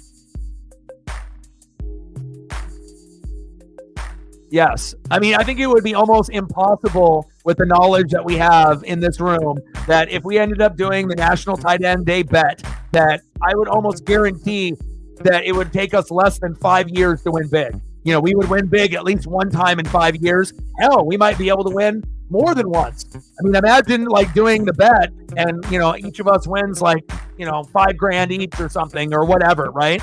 And then we do it next year and the same thing happens. I mean, that could be like life-changing money. I mean, it's not like you can retire off of it, but depending on where you're at with your job and your mental health and, if you need a new car or you need to move out to a new place or, you have debt and you need to get rid of debt, that would be an easy way to, get rid of a credit card debt or whatever, or if you want to go back to school or you want to invest in something, maybe not necessarily like Bitcoin, but, there's a lot that we could end up using the money for good. I would love to be able to help people with mental health and help out with dogs and cats and, whatever that may be, But anytime if I was going to end up attaching my name and the channel to something, it would be to mental health and then helping out with that, as well as the importance of like dogs and cats and, being able to be there for people in a tough time. All right, a kneel down. We're at halftime.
Yo, who says I don't get in the Halloween spirit?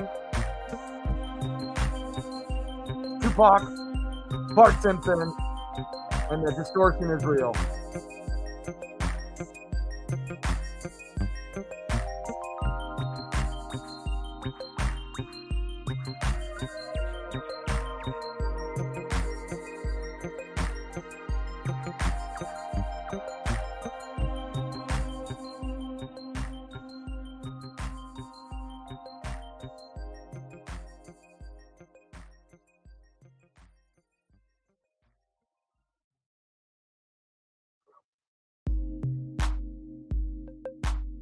But as you can see, wearing Bart Simpson, and you know the crazy part is about Bart, that is actually my Halloween costume from when I was in first grade, when I was 7 years old, back in 1989.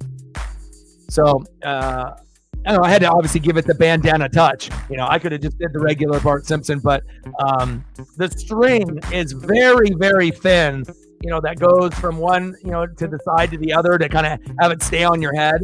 Eye holes are a decent size. They're not, you know, too small. The little mouth slit is you know, normal size for that type of mask and whatnot. But to be able to watch the game, but you know, I definitely I have it here, right? I had to give it my personal touch, you know, with the bandana and whatnot. But if it was a little bit easier to see out of it, to call the game and wear it for 3 hours straight, I totally would. Or if I ended up having like a shiesty or like a mask or something, or my face was painted, then I have no problem, you know. But that's the only thing that I could find.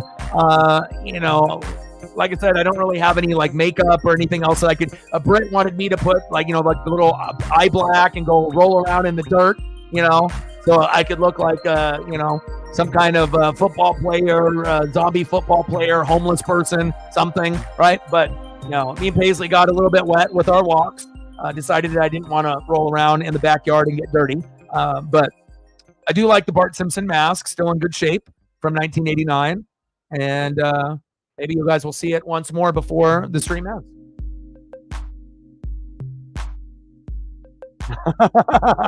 You're like, roll in the dirt. You can do it.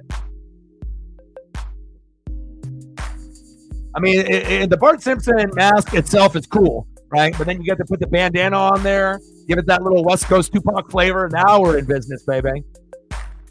Cowabunga, dude.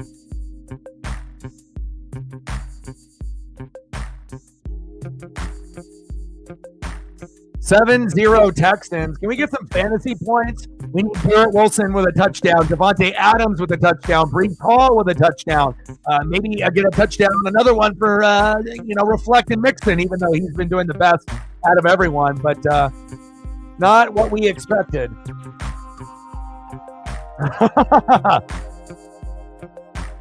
So, did you end up going trick or treating with Colton already? Did you guys go out there? You said it was pretty warm out there on the East Coast, like 80, right?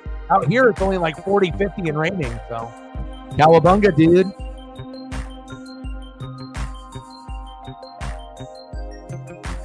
And I actually have the little outfit also, and the cardboard backing. It has a Bi-Mart sticker on there from 1989 for like $7.99. Still on there, you know. Again, but when you're a collector, you hang on to things, and I feel like I own and still hang on to a lot of like stuff that most people don't have. Like I got like baby shoes, like my first Nikes in the box still. Like, you know, there's a lot of stuff that is just, you know, I'm really happy that some of the fam and myself decided to hang on to stuff that most people would have tossed or, you know, thrown away or lost or whatever, or donated to like Goodwill. It's nice to be able to have some of those things still. You were out for about 2 hours. Nice. I told you I would dress up, even if it was just me in the dirt, right? I told y'all. Britt. So how many candies have you eaten out of Colton's bag already? Have you already went in there and tried to find like the Reese's Pieces and the Reese's Peanut Butter Cups and, you know, the stuff that you like?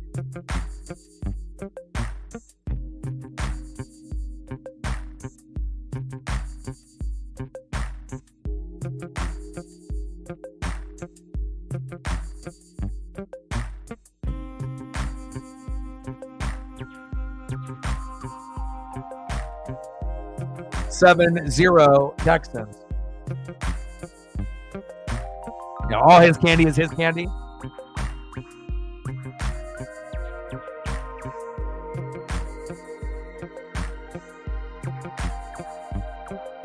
right, what do we want to do for photos here on Halloween? Anyone have any favorites in like horror films or anything like that? Something, since it is Halloween. I mean, we don't have too much time left before we get back into the action. But if you guys want to start in the chat, typing some stuff in there, I'll see what kind of cool Halloween themed photos that I can find as we get back into the second half. I think we're at 20, 80 to go as we're in the studio here. We can switch up wherever we're at on any given moment. And if you haven't smashed that like button yet, please do. Help your boy out for this Halloween stream. We need 9 more likes to get to 20. And I think we're at 20. 12 more likes. So we have 8 more likes to get to 20. And we're at 20. 80 to go on the dono train.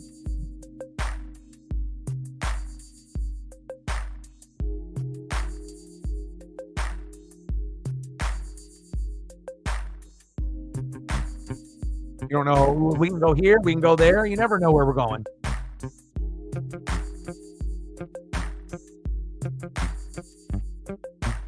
Technology, it's amazing. 25, 75 to go. All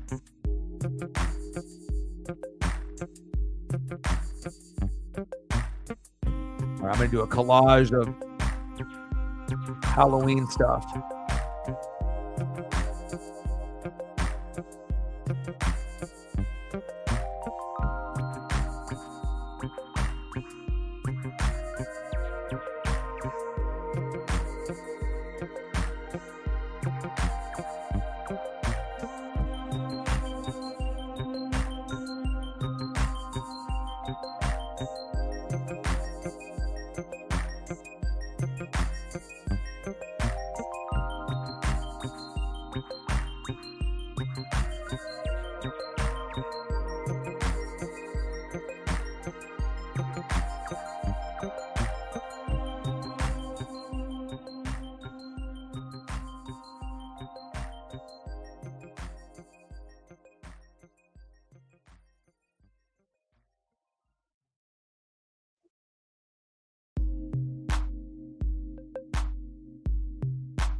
All right, second half just about to begin.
That's not diabolical. I don't know what is.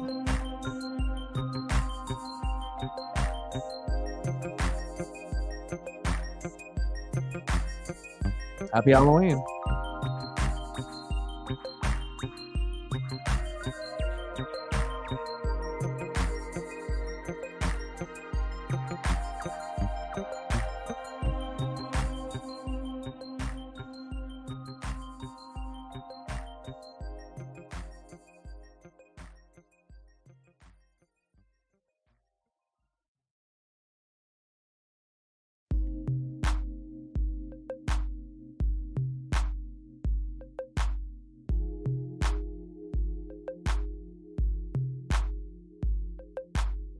Like, sub, donate, comment, share, help your boy out. 7-0 Texans. Come on now.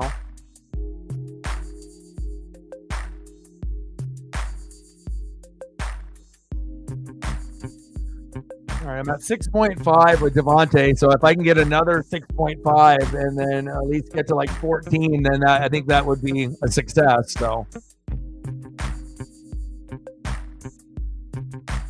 and depending on how many more touchdowns that we get, if the game ends up getting somewhat better, I may attempt in the fourth quarter to call the game with the Bart Simpson math, but I don't know how successful I would be.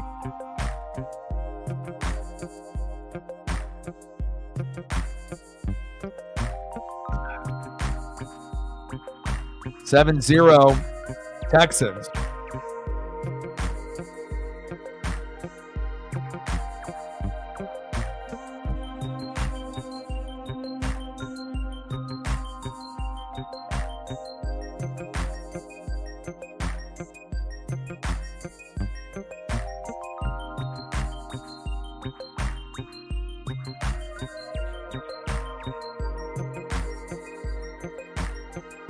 I think Judah depends on the, I think it depends on the person that you ask, and if they're, like a horror, movie aficionado, or, because obviously horror isn't going to be for everyone. Some people, like, that's their go-to, like that's their favorite, not just during October. Some people are more into comedies and action and whatnot, but if you haven't watched it, probably worth a watch.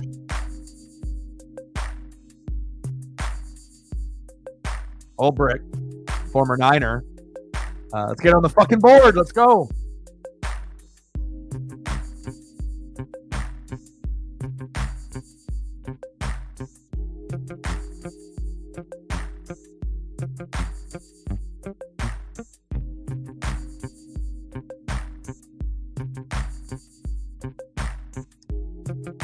Little shotgun set, handoff to Breece Hall.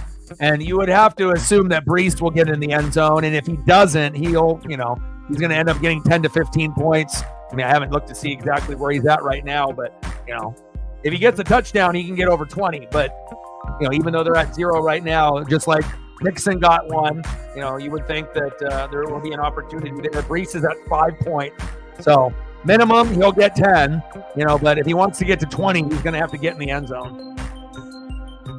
Wilson at a 2.9. We need those numbers to go up for Garrett Wilson, Breece Hall, and Devontae Adams. It's like these players are too big to not play well. But again, if you don't have a capable quarterback, everyone thought that Aaron Rodgers that you're seeing now was going to be Tom Brady. Not so fast. Not every 39, 40-year-old athlete is built the same.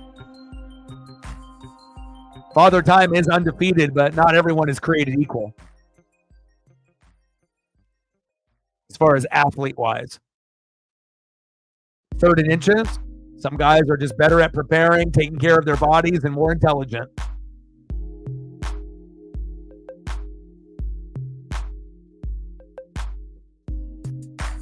Yeah, I mean, I used to wear stunner shades, during the streams, not really on the streams, but more for the videos years ago. And I usually had a couple different pairs that I would wear and whatnot, but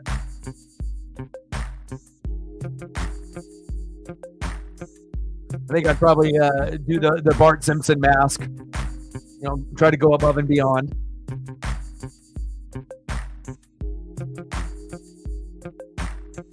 But yeah, sunglasses. Or I could put sunglasses on the Bart. Or just myself. Shotgun set. Allen taking a beating right there. Allen is a promising up-and-coming running back. You know, the guy's got a pretty good skill set. And honestly, if he ended up getting an opportunity to actually get like 20 carries a game, he probably could end up being a starter for like a third of the league. I think that, you know, he's got some potential. I'm not sure. He's definitely not as good as Breece Hall, but I do think that he is a little bit better than people think. And that if you actually gave him a shot, you know, to get 20 carries a game, that he could probably start for a third of the league. Not every team, but a third. Second down and 5. Little screen. Garrett Wilson, first down, Jets. Yeah, I guess it really depends on if you're looking for like horror movie or like psychological thriller. There's kind of a difference. Like one, you're seeing people get chased down and people are trying to like injure or kill, you know, another person like in the film. And then the other one is more like, you know, paranormal, you know, ghost or, you know, obviously something taking over someone's body, exorcisms and shit like that, you know. So I kind of depends on, you know, what type that you're looking at.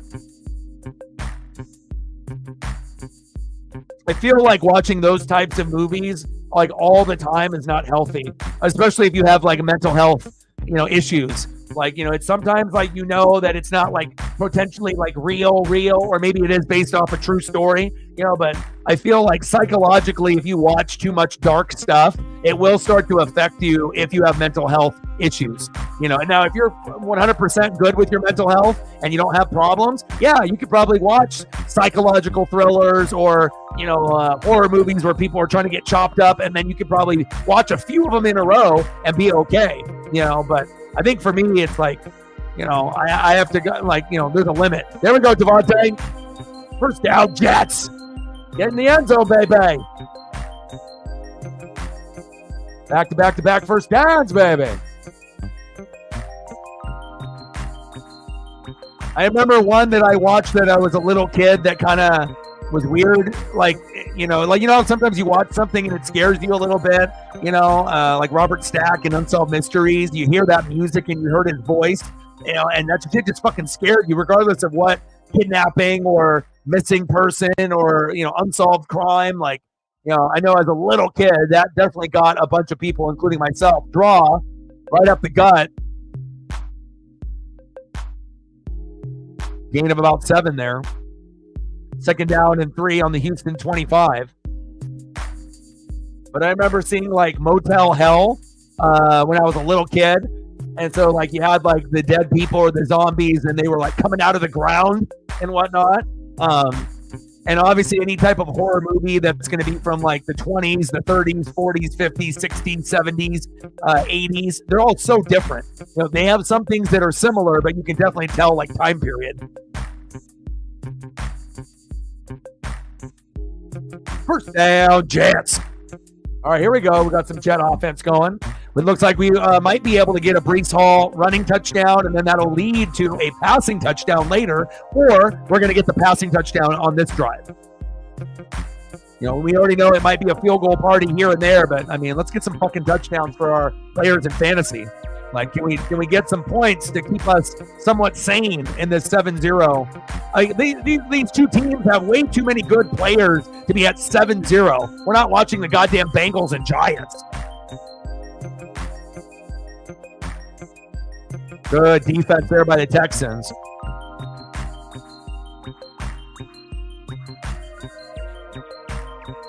Let's go, baby. Let's get some points. Me and Captain need some points, baby. Reflect will get more, you know, with Joe Mixon, no problem. And anyone that's got Tank Dell, you know, there will be an opportunity for him to get the touchdown, him or Dalton Schultz later. See if the defense will start getting tired or if they start holding more. Holding on every fucking play.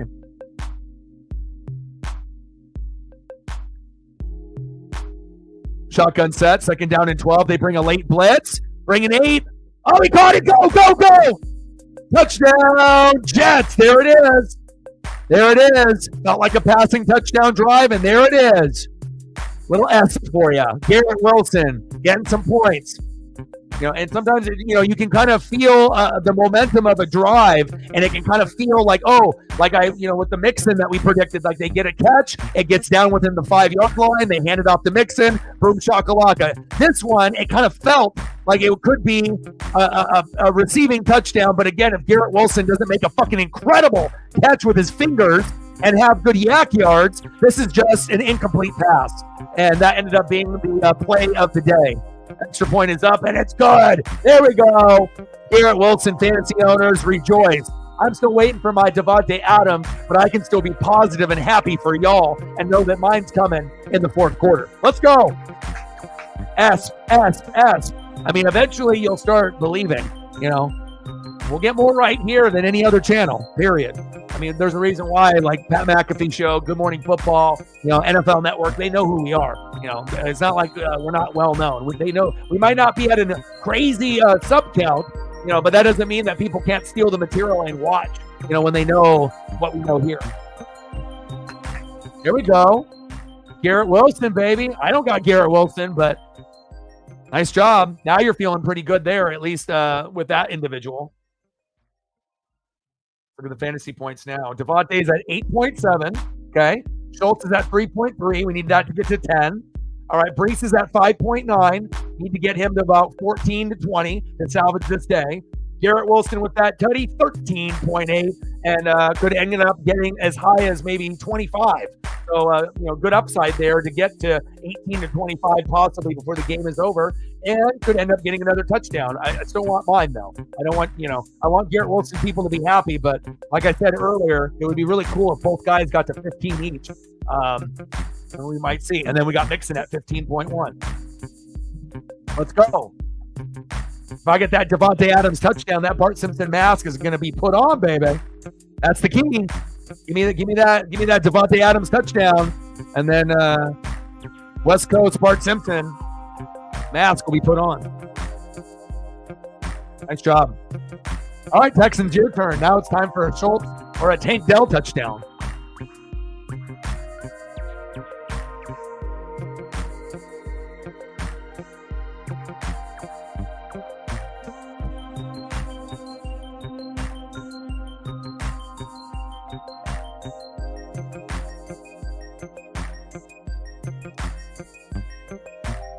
That's a good question, and I don't cheat on any type of trivia ever. Try to type it in really quickly on Google and try to act like you're not typing to figure it out. I'm not a horror aficionado or a psychological thriller aficionado, but I've watched a lot, and everyone has heard that, but I don't think everyone remembers where. Unless you are into that genre. So I don't have an answer for you, but I definitely. Have heard. It's like, you just think of like Halloween, The Exorcist, like certain, movies. I don't got all the answers, but when it comes to, certain genres and certain subjects, we got some experts in here.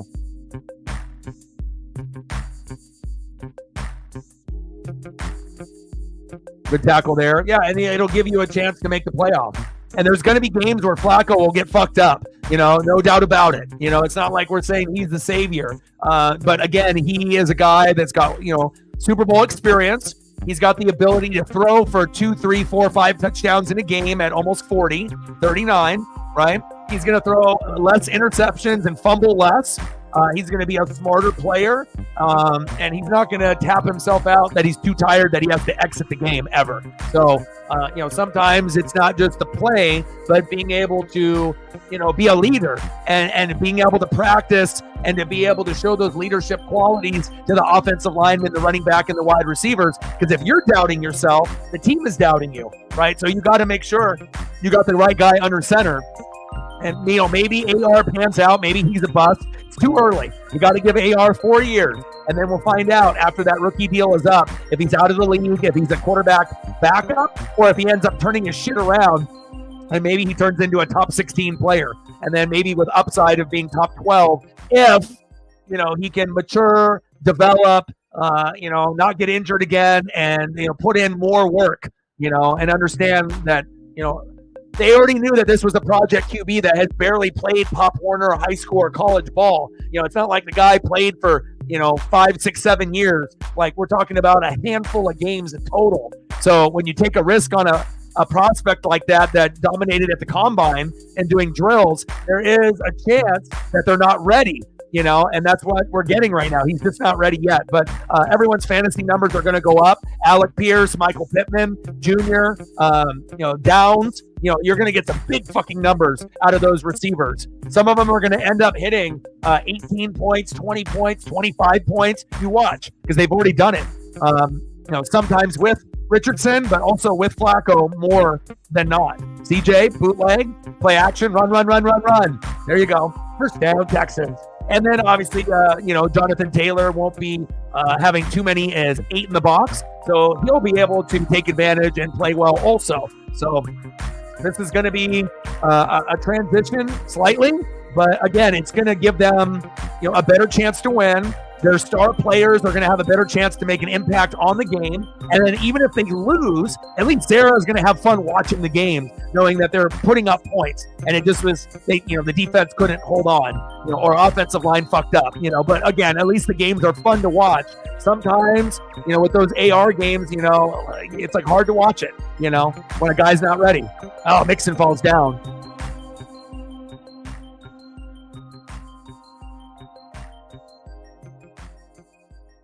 Yeah, it sounds like they benched him already, and it's going to be Dalton that's starting, more maybe for the rest of the year.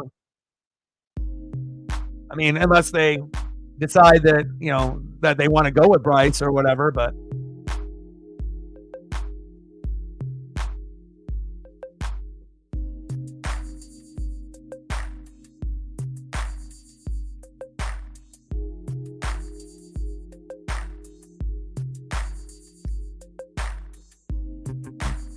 Man in motion, little handoff, Mixon.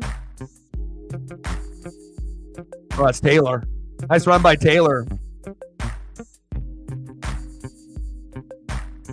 Now, it feels like the game is starting to open up a little bit. It was very tight, in the first half. Everything, like, it almost felt like we were watching, like, prime Niner defense, prime Hawk defense with, like, the Legion of Boom going against, like, Patrick Willis and Navarro Bowman. Like, you didn't really, you knew the points were going to come at some point from the offense, right? But the defenses were so fucking good that you would have games like this where it would still be entertaining, but there would be interceptions, fumbles, punch outs, a lot of craziness with a 7-7 score. But this might be the most entertaining 7-7 game that I've watched in a minute.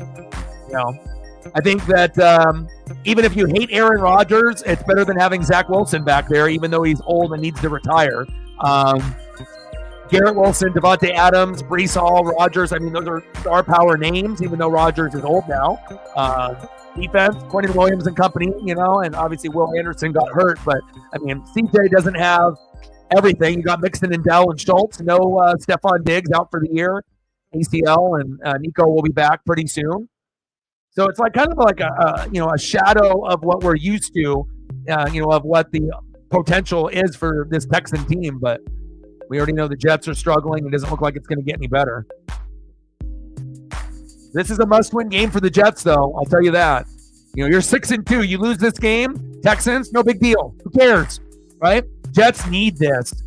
Like, you need to keep the sanity of those people in New York. Otherwise, that Yankee fan that ended up opening up the glove, and then the other fan that grabbed Mookie's wrist, they're going to start doing it at fucking Giants and Jets games pretty soon.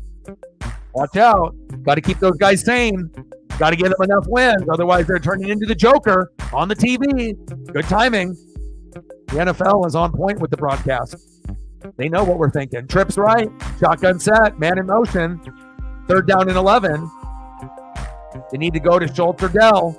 Oh, it's 12 noon. You know what time it is. It's time for a sack lunch. Yum, yum, yum, yum, yum, yum. And this offensive line stinks. I hate seeing offensive lines that stink because they have great players. And then you're like, what the fuck, man? Give them the goddamn ball. If the offensive line was good or at least average, your superstar quarterback would get the ball and all the guys would be getting points. All right. But when your O-line stinks, right? And then you never really are, and then especially when you've seen it when it's been average, right? CJ's just doing whatever he wants, to at any point, anyone is a threat or an option. Field goal up, 54-yarder, good. But when offensive line stinks, you can literally have, Patrick Mahomes, Travis Kelce, you can end up having the best options, but that doesn't mean that they're going to be effective to be able to get those, routine first downs and big touchdowns that we're used to. 10-7, Houston.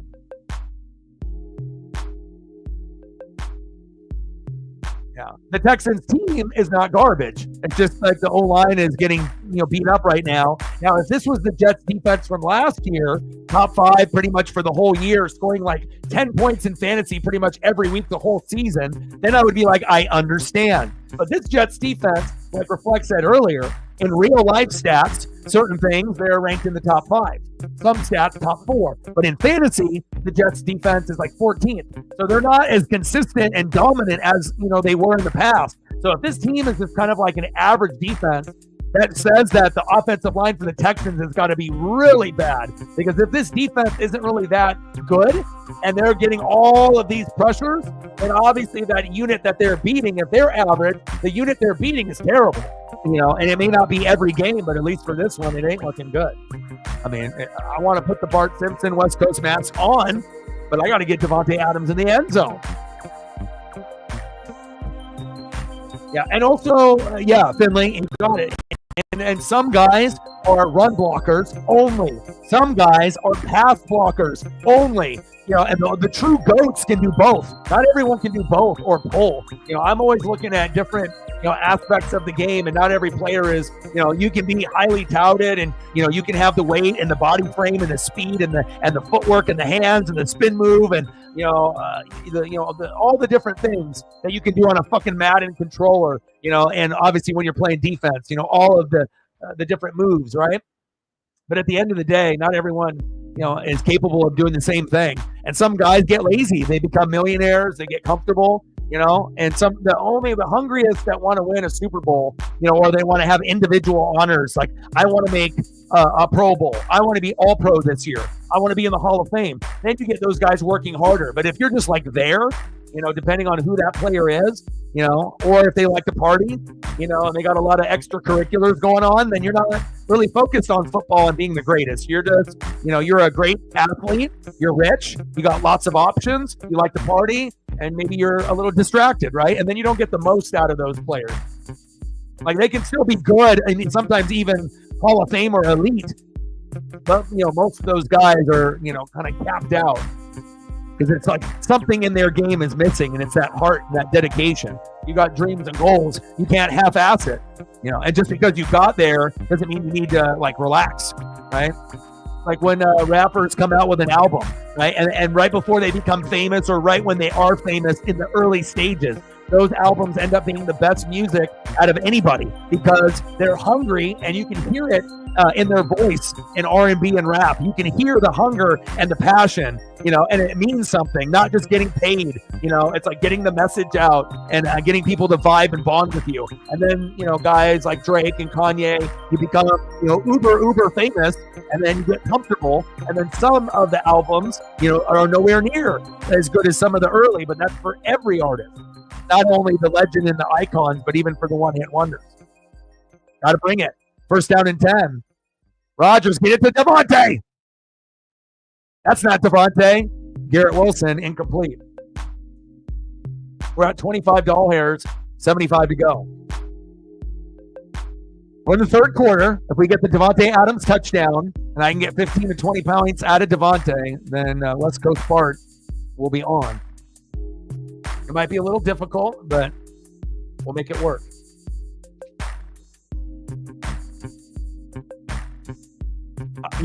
After watching this game, we knew the Texans' offensive line had issues. But, again, you have to just be able to look at personnel and remember how good they were last year before. Nice, Brees Hall. First down. Go, Brees, go. There we go. Brees. And, again, a very lackluster, slow start, less than 10 points, people getting worried. But when you got a player as good as Brees Hall, you can relax because, again, if anyone's going to get a touchdown, more than likely it's him. either catching a screen or running the football, right?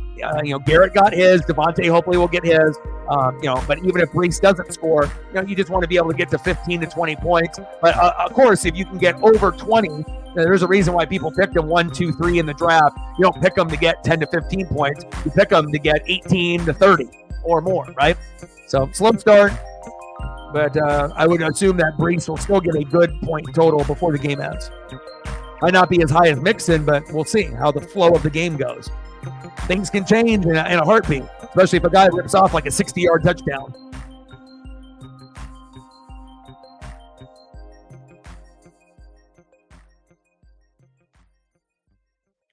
He said Jake Matthews. Oh, they need a time machine and go back and get Clay Matthews. Bruce Matthews. All the Matthews. Fucking Casey on Oregon. Oh, man, that family. There's something else, man, in the longevity of the dads and whatnot. Like in my era growing up, golly. You're an NFL player and can play 15 to 20 years. Jesus. Little short game. Third down. Can we get some touchdowns, please? Come on, baby. I want everyone in fantasy to be putting up somewhat decent numbers, but it just sometimes, some of us get the short end of the stick. And then it's often. Come on, Devontae. I need that Devontae Adams touchdown. You haven't scored with Aaron on the Jets. It's due. It's going to happen.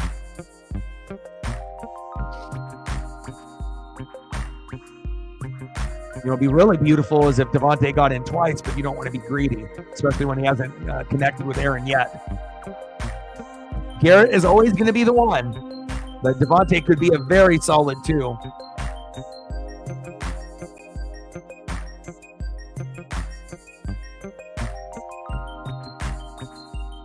Fourth down.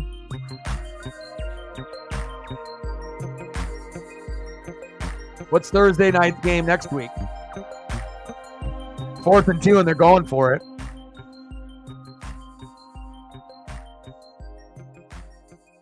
Or are they trying to just draw them off sides with the hard count? Aaron Rodgers loves the hard count. Oh, and Hail Mary, touchdown, Jets, Packers. 4th and 2, they went for it. He's open.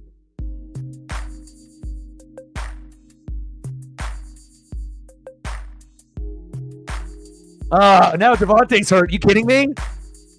Oh, Jesus Christ. You know how many times I've had a player hurt in fantasy? Like every week this season.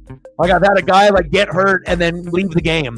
Why does this always happen to me? Like I always like to give guys an opportunity to shine in fantasy, whether I just got them or what. And kind of a dirty late hit there at the legs late. He lands awkwardly. Hopefully he's all right. But it's just my luck that Devontae Adams now leaves the game, and then I end up losing to Sarah. I mean, we're both at the bottom, but it's like I want to be able to use my players in fantasy. If I'm gonna lose, I don't need to be a poor sport about it or whatnot. Again, some of us drafted better than others. Some of us have been injured more than others. But one thing that I can't put up with is having a player a week get hurt in the game and doesn't come back, and then I lose. I'm going to lose no matter what, but let me lose gracefully. Let my guy get 15 to 20 points so that way I can at least be excited when the guy scores, and then it looks like maybe I might win, in the week or start off decent, But no, it's like the guy gets hurt like Jordan Mason, and then if a guy like that I need to score 15 to 18 points gives me 1 and then leaves the game, you lost. I mean, this is ridiculous. I literally, this is like the 5th or 6th game in a row for me that I've had at least one or more player go down and not come back. Brutal.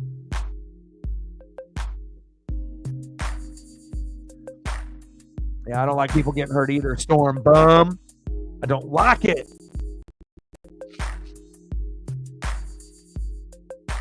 Yeah, plus it's bad sports karma, It's like everyone, it's like in the universe, they know what's going on if you're being good or, if you're being kind of a shady, shisty person. right? And karma always finds a way. Like, you still could be a shady person and things are going great for you, but at some point, the karma will catch up. Fucking A, man. Can I just have a player complete a game for me, please? If I'm going to lose, let me lose. Like let me have fun while I'm losing. It's already painful enough, for someone like me that reads and watches film, and I've never finished worse than third in fantasy ever, right? And I might be bottom 3 this year. Like, I've never had this happen, but it's my own fault.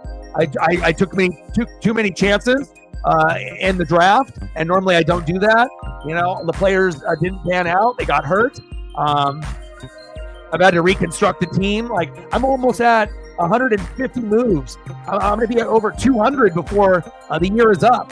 And I would still do that even if I was in first place with the Reflex record. I just like making moves every week to make sure the whole roster is booming. Like AB. Fly like a butterfly, sting like AB. Business is booming before the CTE game. Sports gods know, man. They have their favorites. Oh, man, but I've never been so disappointed in the players and myself in a year. I'm just like so disgusted, with my choices, as well as the lack of production of some of the guys that I drafted or didn't get to use. Christian McCaffrey. I mean, everyone that got McCaffrey is not in the playoffs. And that, if I would have picked Breece Hall or even Bajan or Justin Jefferson, things would have been just it's fine. Nice catch there by Garrett Wilson.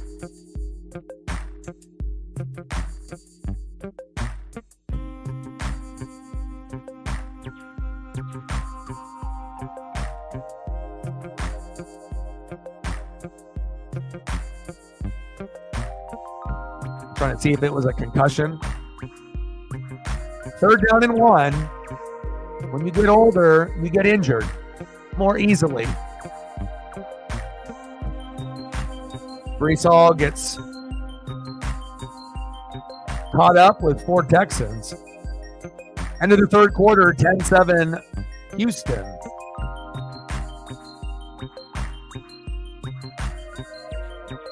Happy Halloween. Zay in the building, what's good? Oh, come on, man.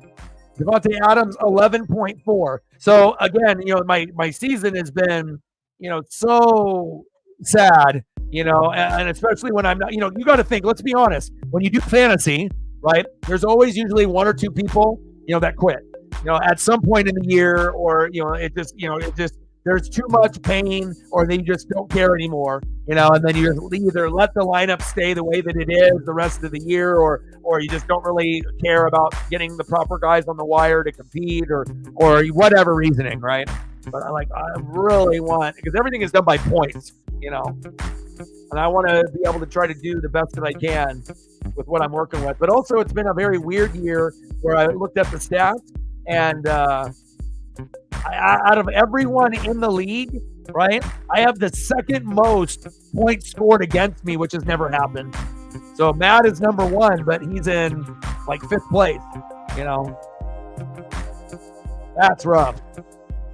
The 2nd most points scored. Only me and Matt have over 1,000 points scored on us. Everyone else is in the 800s or 900s.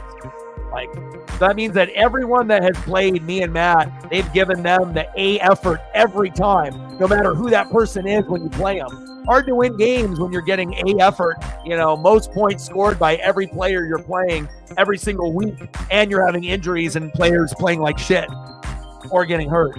Come on, Devontae. Come on, baby. Let me be happy. 11.4, I'm pretty happy with that, but I would be happier with 14 or more. That would make me a little happier. 10-7. No, they haven't gone for the field goal yet. It's 4th and 1, but we'll see. I would assume they will. What's good? Happy Halloween. I'm ready for Michigan. We're ready for it. Right here, top right corner. Bang. Go Ducks. going to be a hostile environment, but again, we're better than them, and we're going to get it done. Go Ducks. Now I need a Devontae Adams return to the game and a touchdown. Hey, consistency is king. It's like you got to have a natural, talent, but again, you have to have the work ethic, the passion, There's a lot of things that, that I try to be able to show, like how hard you have to work to be able to make your dreams come true, how hard you have to work to be able to go the extra mile and be, a top 1%, pet parent, for a dog or a cat. There's little things, but it all equates into effort. 4th and 1. Man in motion. Rodgers looking for a man. And how is that not intercepted? Flag on the play. What's good, Zay? Happy Halloween.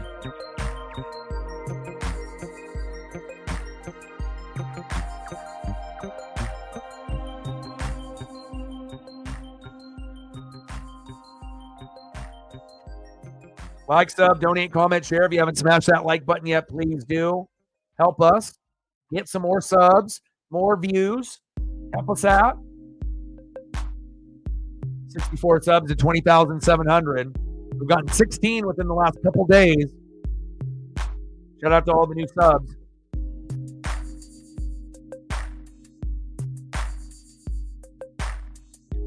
Stingley with the foul. Matt's like, oh, I got all this fucking copy and paste shit ready. Copy, paste, copy, paste, copy, paste. Boom, boom, boom, boom, boom. Now, if this was anybody else, like some rando, right? I'd be like, oh, what do we got going on here? But this is the good kind of information that I like to see. Bang, bang, bang, bang, bang. Ducks, ducks, ducks. Michigan. And I will be watching Penn State and Ohio State with a very close eye on NFL talent as well as Big Ten and what it means. Gus and Joel. If I knew that I could get enough people to watch stuff like that and we'd have a good turnout, I would do it, but it's super early. And we got a WWE pay-per-view on at 10 a.m., so I can't. So we have to do WWE. But I will be watching Ohio State, Penn State. Looking forward to those matchups every week. That's like me watching playoff football in the NFL. Like some of us love college football to that level, others not so much. Some don't even watch it. They just watch NFL only. But little screen. So is Devontae Adams' day is done, or is he coming back out of the tent?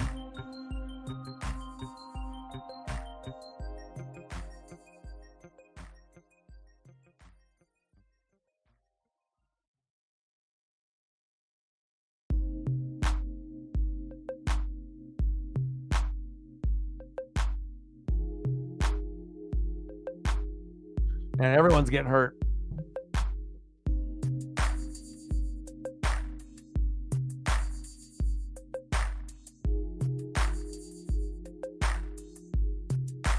Oh, gosh.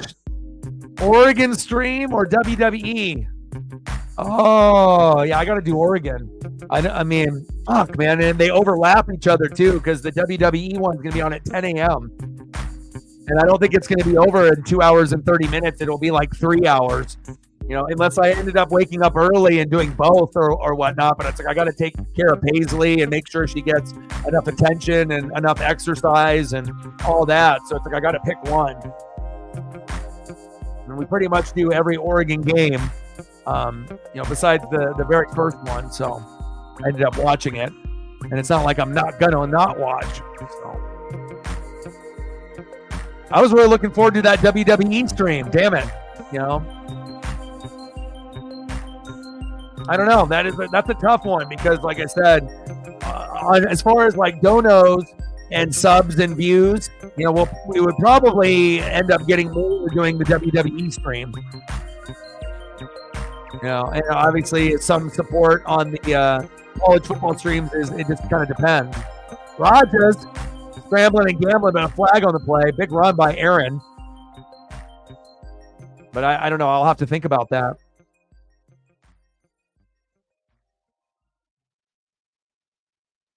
Because, I mean, Oregon is a big game that we could lose, and it's a unique scenario in the big house, And again, if it hits the algorithm, you might be able to get some, but it is on at a kind of an early time, so you're not going to probably get as many views on it, but it's kind of hard to say.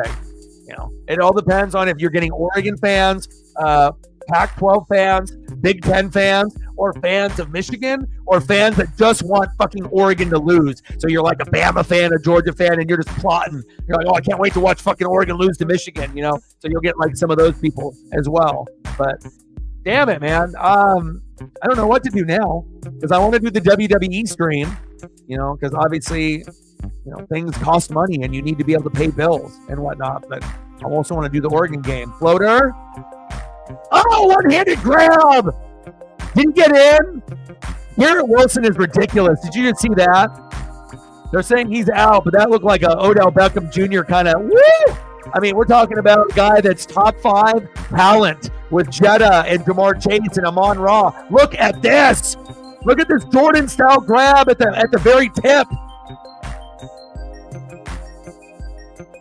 Wow.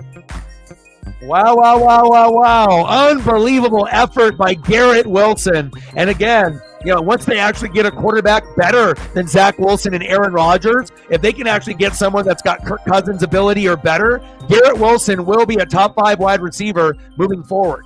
If not, he'll be a top 15 receiver, most of the time in the top 10. But if you want him to elevate, he needs a consistent quarterback that can get him the ball. And if he can get 10 to 12 targets a game, oh, yeah. Even 8 targets, he could turn into 7 catches. I don't think that's going to be called a touchdown, but that was a hell of an effort. He said, I hate Michigan. Wow. And I like rooting for others to have success. Most fantasy owners of Devontae Adams would be like, oh, fuck that. But you just got to be positive because if it goes there, eventually you got to wait your turn, 10-7 Texans, but I don't know if he's even coming back into the game. Yeah, I mean, I think you're going to get, good fans and annoying fans on any fan base, Michigan, Ohio State.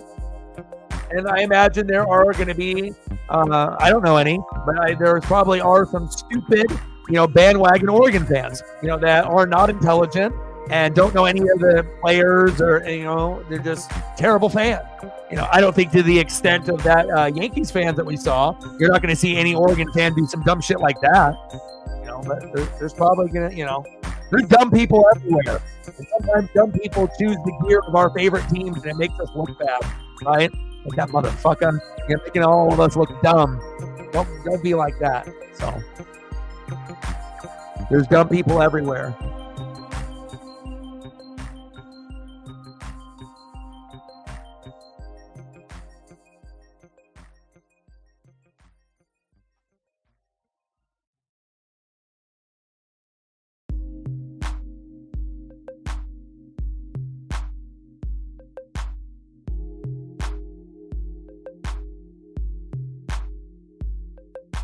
I would love to be able to play a game in fantasy and have all my guys complete the game.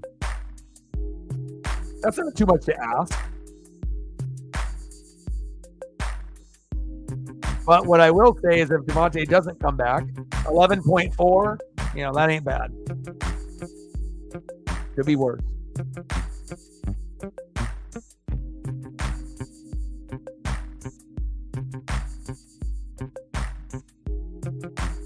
Happy Halloween. I wish I had some candy to eat. I don't have any.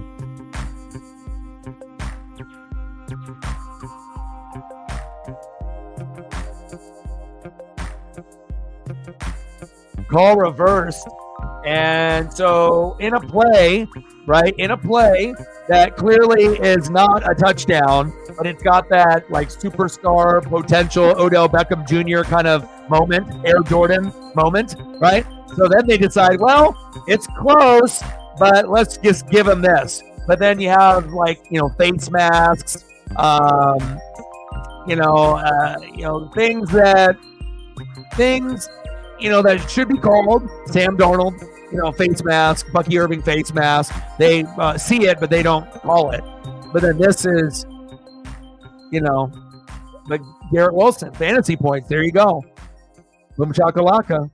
Whatever is the narrative and whatever helps them get ratings. A big touchdown catch compared to face mask based on a quarterback or running back. I guess that is the priority. Garrett Wilson, baby. It's all about picking and choosing when they want to call something and when they don't want to call something, when they have a play and they want to overturn it, or not, But that was one of the best catches of the year, and it's like almost too good of a catch to not call it a touchdown, right? It's like, regardless if you like Garrett Wilson or not, that was an amazing effort, and when you see amazing effort, you want that shit to be a tutty, not an out of bounds.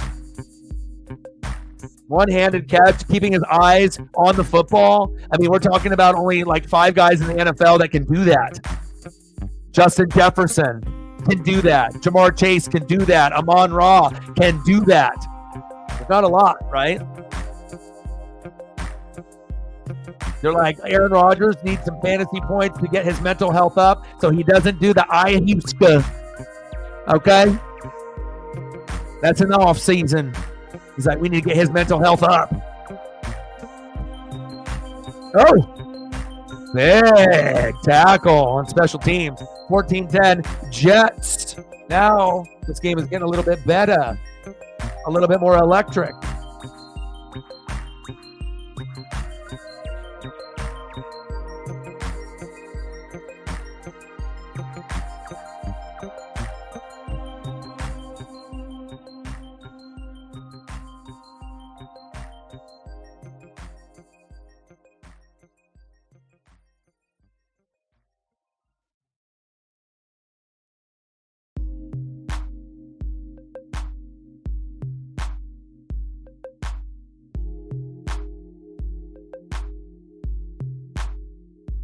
CJ going deep.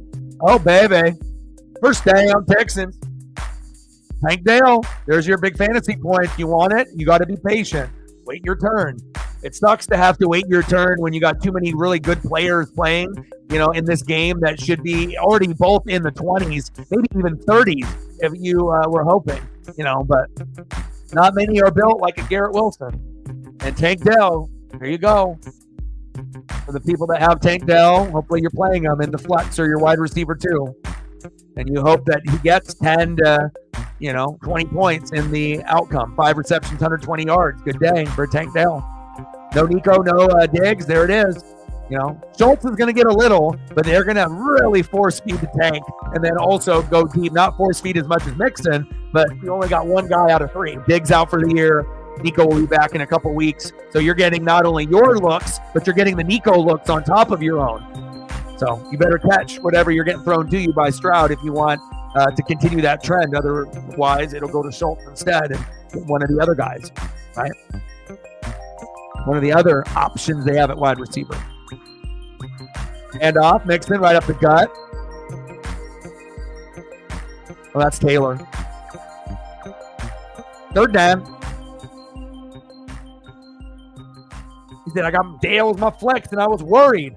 But again, you have to look at like who's injured, how they play, how good is the defense, how good are the corners. You always have to look at like matchups too if you're smart in fantasy. You're not just being, I got Tank Dell. Like you got to be able to look at green, neutral, red, who's going to be matching up. But then also if you're going to get opportunities, and opportunities is everything. If you're going to get 8 to 12 tries, you're in a big advantage over a lot of the other wide receivers this year because some superstar receivers are only getting 5 looks or less. So if you get 8 to 12 and you're not a famous guy, but you're a guy, it could be big.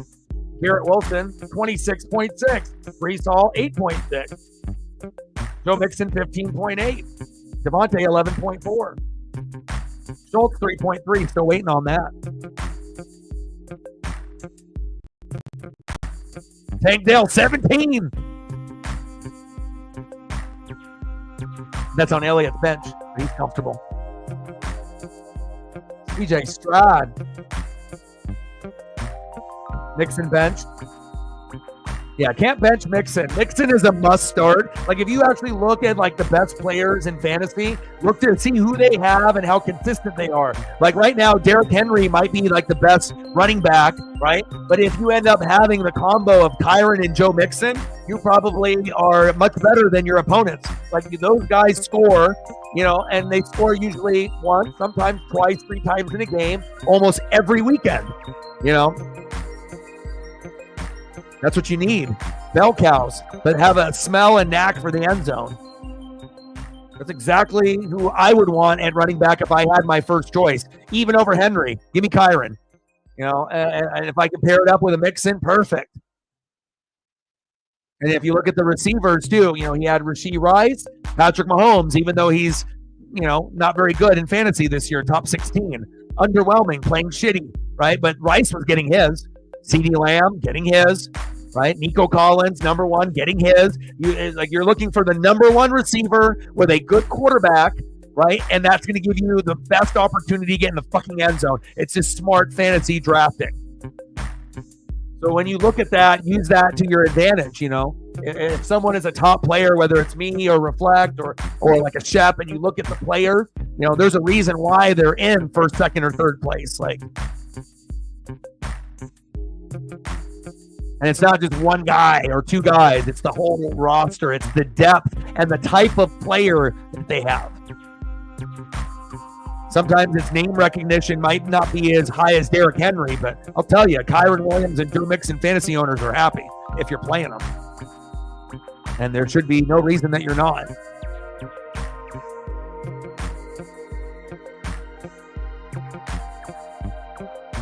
But also you can get in a situation like Britt is in a family league with just a few people. So her whole team is like a super team. So her biggest decision is like Josh Allen, Jaden Daniels, or Jalen Hurts. You got one of those 3 quarterbacks to choose from. I mean, they're all top 6 options. So it's like you just go based on your gut, what you feel, right?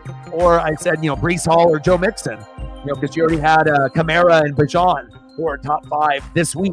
So it's like sometimes you can have so many fucking options, you don't know what the fuck to do.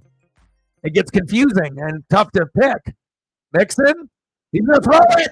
Mixon, incomplete. Oh, and that's the type of thing that happens to people that are smart, like Reflect.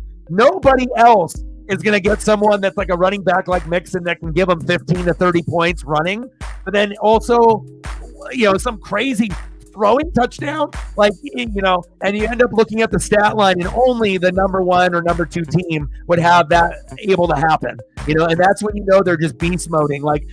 They're even getting things to happen for them that no other running back would even have happen for them, but their particular play caller, is just going extra. Those are the things that you look for, it's 12 noon. You know what time it is? Time for a sack lunch. Yum, yum, yum, yum, yum, yum. Big sack lunch. Hopefully CJ Stroud is okay. But that's when things are going good in your fantasy, when crazy stuff happens. Like when your player who's like a wide receiver running back normally doesn't throw the ball, and all of a sudden they're throwing for like touchdowns, or they're trying to get you those extra fantasy points through the air. Then you're just like, man, I did a good job. That's when that you hit it right on the head. Like you had a good draft with that fucking player. Like you're getting weird shit happening for you in fucking sports. Timmy Fairbairn. Fairbairn, 43. Kick is up. And good. But there's a flag on the play. Is there? Yes, there is. Yeah, Ladd. Yeah. Again, when he came in from college, very, very good player, right? Just had to get enough targets to be able to be useful, right? And obviously that team lost a lot. No Keenan, no Mike, no Eckler. And he's not going to blow up every game. There's going to be some games where he ends up getting 7-8 points, and underwhelms in fantasy. But Ladd is one of those guys also that can get you 15 to 30. And if you start him in the right week, you might get 22 to 32. But it just, he's not going to give you 2 touchdowns every week. He's not going to give you 1 touchdown in like 120 yards. Like, every week is going to be different, but he's got potential. That is someone that I rostered on my team this year at some point, and I would roster on my team. Might not be able to start him every week, but you can always take a chance once in a while at wide receiver 2 flex and say fuck it, and just hope that Herbert is healthy, and boom shakalaka, that is like a Herbert to Keenan Allen type of vibe. And if they can build that trust, then then he becomes must start every week. Right now it's like definitely worth a roster spot, that's for damn sure. I'm always looking at all the stats: offensive line, how many targets, how healthy is the quarterback. It's sometimes hard to gauge when you got these guys that you really like, but they only hit every other week. It's like hard for them to do good 2 weeks in a row or 3 weeks in a row. So when you get them, it's kind of a hard play. 2nd and 7, handoff.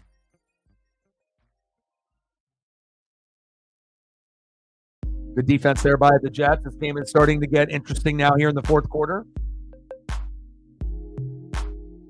Chief says, I need that tank down touchdown. But you already got a lot of points without the touchdown, though. So sometimes you have to be able to understand that as long as you're getting the points, sometimes you're not going to get it, the way that, it might not just be this like, oh my God, it's like sometimes you got to be happy with what you got.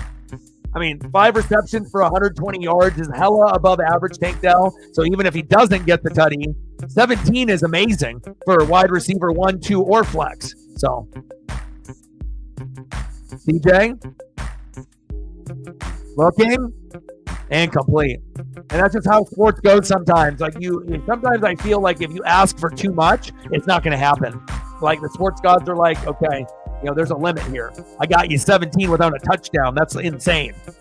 But then if you end up getting the big play 2 happen before the game ends, then that player goes from 17 to maybe 25 to 35. And if you get that score in fantasy, sometimes you just win based off that. So there's a fine line to be able to get those big numbers, but the sports gods got to love you for that particular moment, Otherwise, the, thing that normally happens 90% of the time. Oh, field goal, no good. 27-yarder, ding dong, ding dong, ding bong, ding bong, ding bong. Uh-oh. Ding bong. Field goal kicking is underrated. Oh, my. Halloween, it's spooky season. Can't even make a field goal? Doink. Oh, my. And Fairbairn is a good kicker. Like most of the time, like if you read and follow up in fantasy and you click on those fucking names in fantasy, you actually become like much more intelligent. Because not only are you learning about that player, it usually gives you enough stats about like the unit, the team overall, the vibe, consistency. Click on those fucking names. 14-10 Jets. I feel for the people that have Fairbairn in fantasy that are playing them right now. I know there's a lot of people right now that are probably like, oh my God.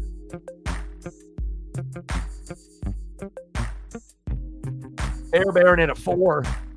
Still time to be able to make it respectable with a 7 or more, but you got to hit a 30, 40, 50 yarder. But at this point, you're down 14-10. 14-13 is nice, but you're running out of time where you're probably going to have to just get a touchdown. And then they might not give you the opportunity to kick. And then if you end with a 4 in fantasy, you're frustrated as a motherfucker. A 4 in fantasy from a kicker, you're willing to pull your fucking hair out, especially when you're hoping that it's 10 or more. You guys know what I'm talking about.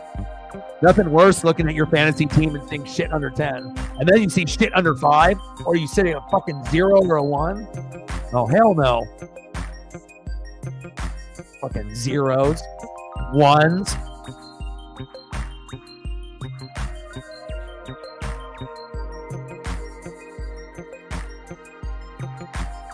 Happy Halloween.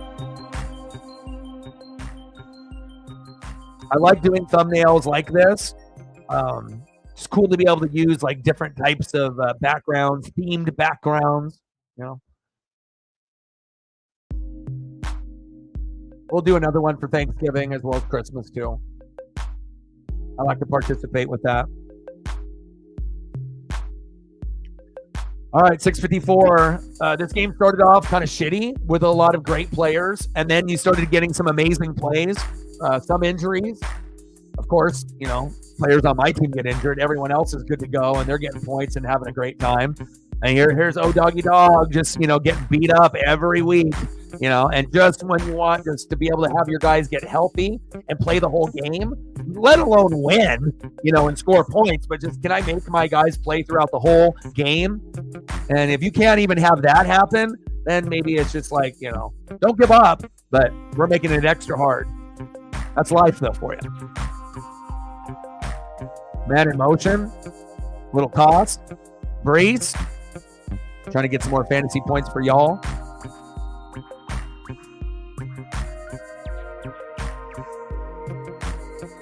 Like, sub, donate, comment, share. Happy Halloween. If you haven't smashed that like button yet, please do.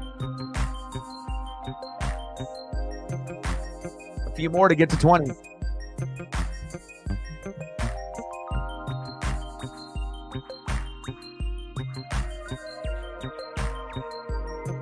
All right. And then if you make those, maybe you win the game. Hand off. Breeze. He's a machine. Breeze. Hard to stop that guy. I wish I had Breece Hall to use instead of an injured Christian McCaffrey just sitting there. He's collected a lot of dust on that IR spot all year. You know, it would have been really awesome to have been able to use him like once, you know, like, 25 points, you know, like I had with like Cooper Kupp or 30 something and then injured, like at least one moment of joy of like 30 points and then you don't get to use him ever again. But this has been good for the most part. Some underwhelming weeks for a guy that most people picked number 2 overall in the draft, but I mean, at least you're getting to use him fucking every day, and he's a top 5 running back, you know, rather than Christian McCaffrey just sitting there getting goddamn nothing.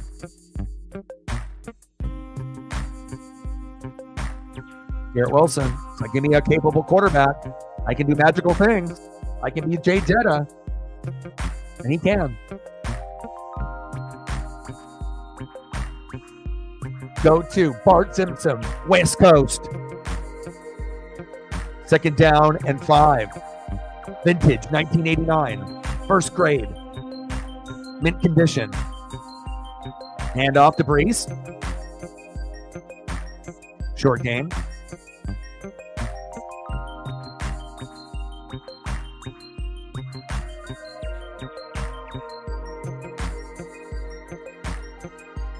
Devontae is back in. Let's go. Sports gods, are you trying to do something silly? Are you trying to get the Davante Adams touchdown for me? Oh, you didn't have to do that, sports gods. It's Halloween, though. Davante Adams coming up out of the grave, out of the casket like the fucking Undertaker. Here I am, Davante Adams. Must-win game for the Jets here. Unbelievable. What?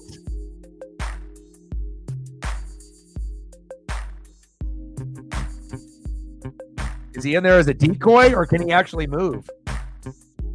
Can you move, though?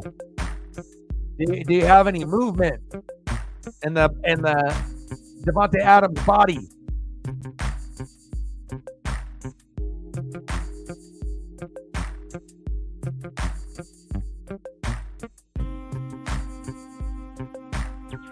I don't need this a lot. Just give me one play. One good toss. One good catch. Boom shakalaka. Davante Adams.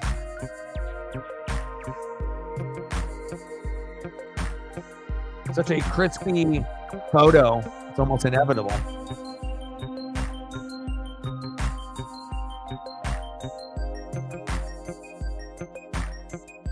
Let's go. Play action. Rodgers.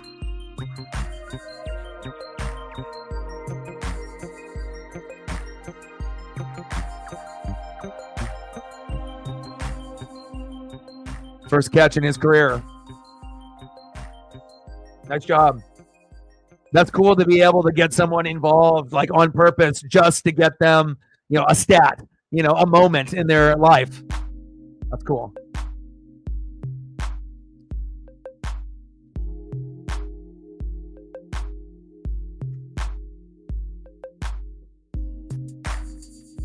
Let's go, baby. I mean, and again, normally when a player got hurt like Devontae does, earlier did, the player doesn't come back. I normally, have a player and then they're out, and it usually is first quarter, first drive, or maybe they get past the first quarter or the first half, and then definitely not the third quarter. But this is the first time in my fantasy season where I had a player go down and they actually came back. But let's see. If you come back, can you actually get a catch and can you get a touchdown or get first downs and get some more fantasy points? Can we do that? Aaron Rodgers, like, you're my brother from another mother. Ayahuasca. Let's get touchdowns for O-Dog's fantasy. He is miserable. Let's get him a moment. Okay. Let's do it. Shotgun set, second down and 12. Rodgers. Garrett Wilson. Good catch. They can go Garrett, Devontae. That would be cool. I mean, it's a must-win game for the Jets. And even though people don't like Aaron Rodgers and all that, if we're being honest, like the skill position players for the Jets, that's a cool unit. Like even like excluding Devontae, just go straight up Garrett Wilson and Breece Hall. Those are two of the best players at their position on the same team. You pair that up with a quarterback that has a similar skill set, like imagine if Jaden Daniels was on the Jets, like how much better the Jets would be. It would be incredible. Defense still is kind of booty, could be better, but you get a player like that or like a Lamar, it changes everything. Everyone's value on the team just skyrockets.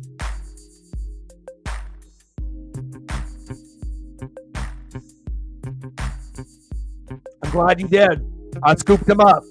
I used them because I want to be able to play with 3 wide receivers at least once before all my guys die in fantasy, right? I want to make sure I can use them. And I like being able to use new players. And if I feel like the moment could be a touchdown moment, why not?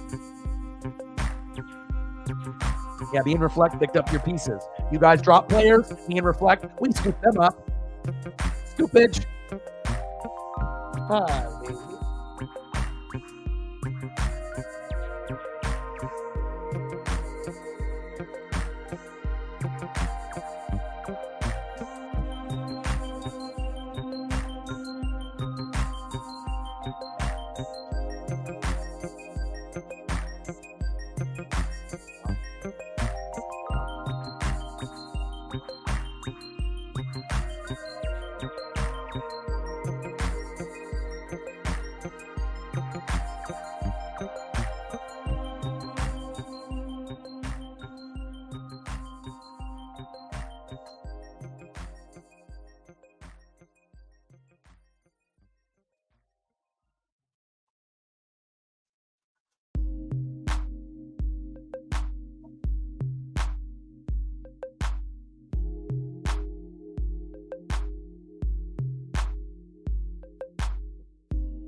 Hello? Yeah. Sports gods? Yeah. Uh-huh. Okay, bye.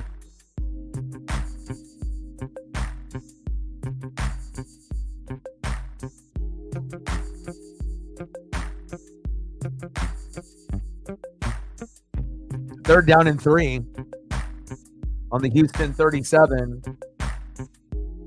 Let's go, baby. Happy Halloween 2024. Give me some points, baby. Let me get a player to play throughout the whole game.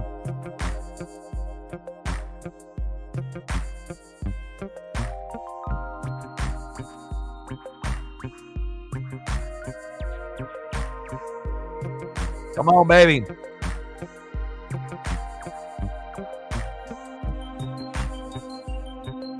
Rodgers one-on-one.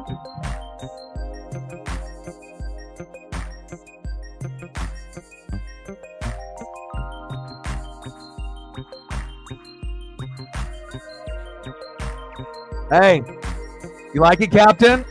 You like that? How I can predict that? You see that? People want to start believing that I got the ESP and I got the it. Like, there's people from networks that watch this channel because we predict more that what comes true than anyone else. There's no other channel that's going to be that specific, right? And then all of a sudden it happens. I mean, you tell me who's more right on a consistent basis. What are the chances of Davante Adams actually getting the long touchdown right there? I made the call. They answered. I showed you the photo. I told you what was going to happen. Boom. Must-win game. They needed it. My reputation is always on the line. Smash that like button. Get me those fantasy points.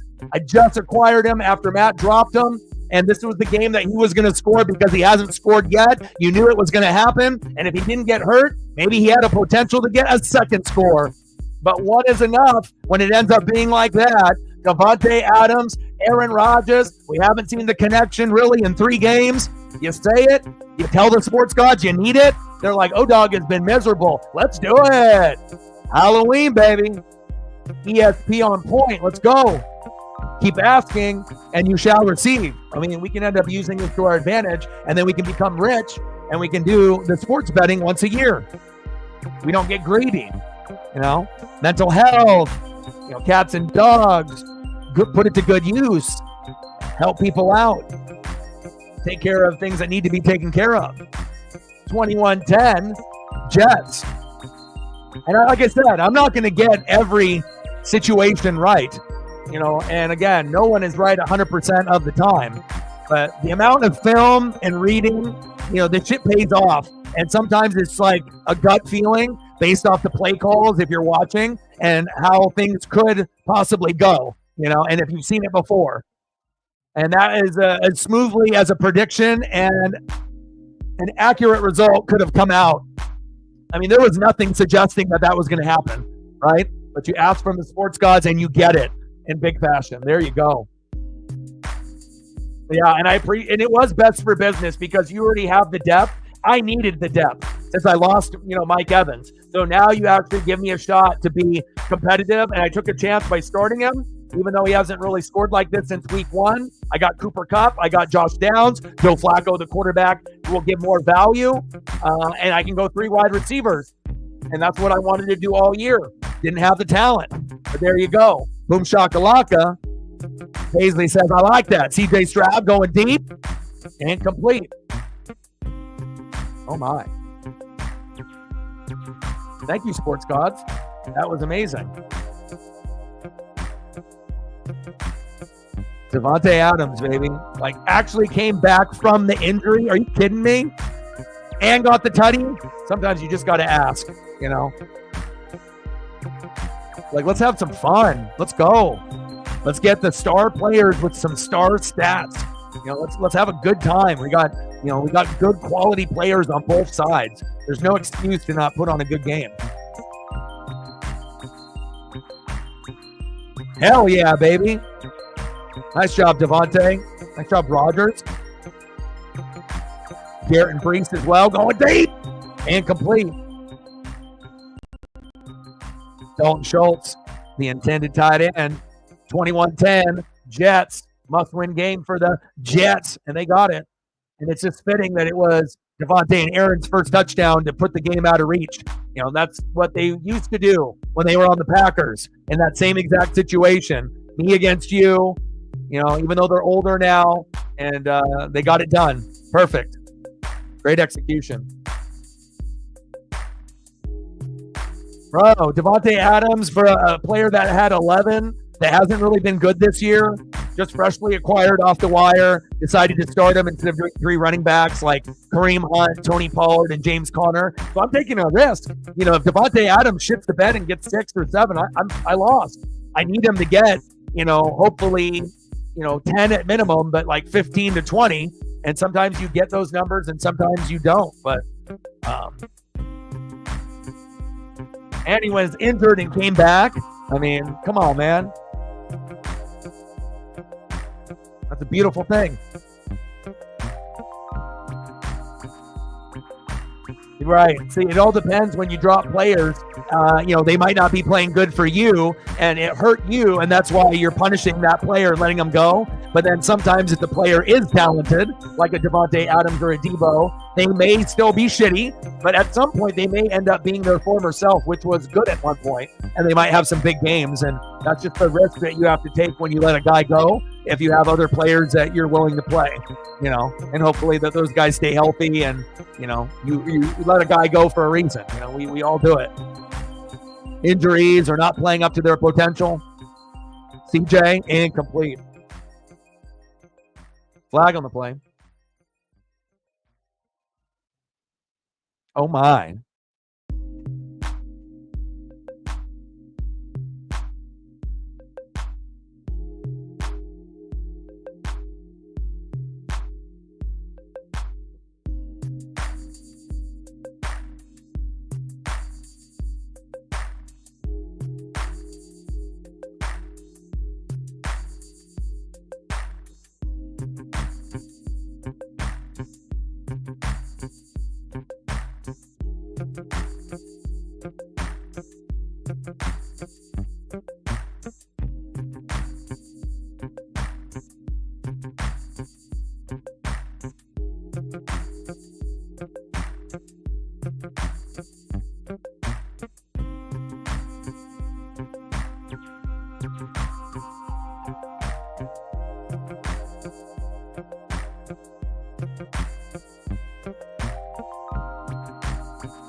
$21-10 Jets.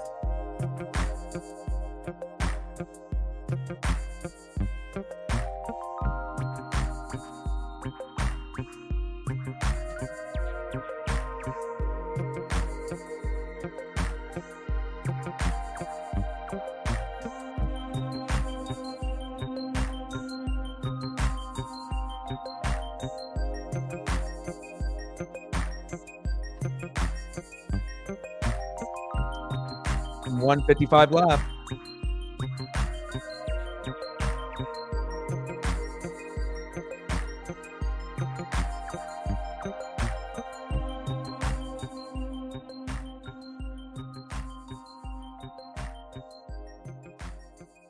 Boy, hey, Bart's back, baby. Hey, the Devontae Adams, baby. I'll let that ESP fucking do its work. I'll tell you what's going to happen, and then it happened. And it's nice to be able to take a chance on a player, that has been struggling, and then start them over a good running back that could end up getting 15 to 20 points, and then just fuck it, right? And then just having that feeling that this is a day that he could score once or twice, and got injured, left the game, didn't think he was coming back, came back, and then we said he's going to score the touchdown, and he did. So our ESP is on point. 21-10 with the dagger. on the Texans. Thank you. That one pickup and start was probably one of the most rewarding ones that I've had all year. That one felt good, especially when you have certain players that that you're maybe more comfortable with, but sometimes it's just a gut feeling when you think the touchdown is going to be there. There it was, baby. It's all good. You don't need them. You got other receivers. You're deep. I'm losing Mike Evans, so it's like I'm not even getting a chance to use it. I need Cooper Kupp. I need Josh Downs. I need another stud. So.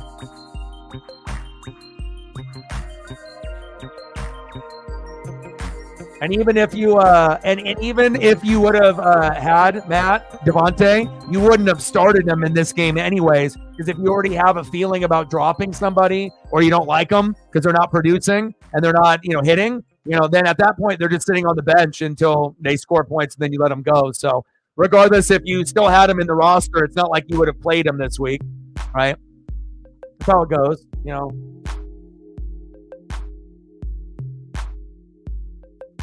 And if anyone needs something great to happen in their life in fantasy, it's me. So that one felt good.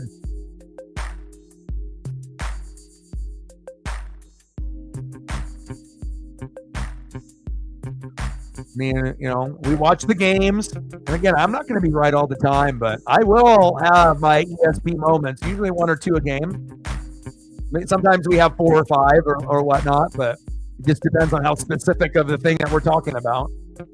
First down and 10, shotgun set, Stroud. Incomplete. Stops on the coverage.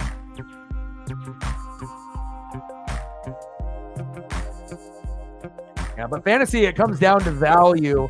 And, some of us that have players that underwhelm or underperform, we let them go. And the reason why is because they've sucked up to that point or haven't been good or consistent. And there's always a chance that when someone else picks them up, and then they get more targets, or there's an injury, or something happens. Plus, when you dropped Adams, that was before the news came out that Lazard was on IR this morning. So if that information was out earlier, maybe you would have kept him and just kept him on the bench or whatever. But shit happens. Sometimes, when you get shit on and it's like, it's raining, it's pouring, bad news, everything's bad. Sometimes it's good to have something good happen. So I need that W. I need that win. So Devontae Adams, stay healthy the rest of the year and help me win some games.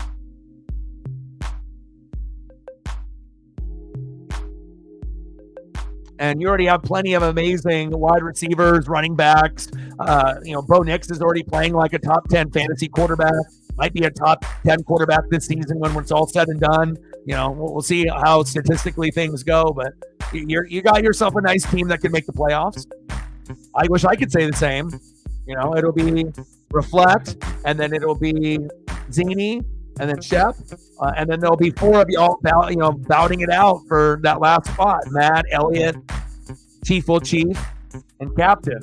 One of you 4 will make the last spot, but who will it be? I don't know. That's why we have to wait and see how this shit turns out.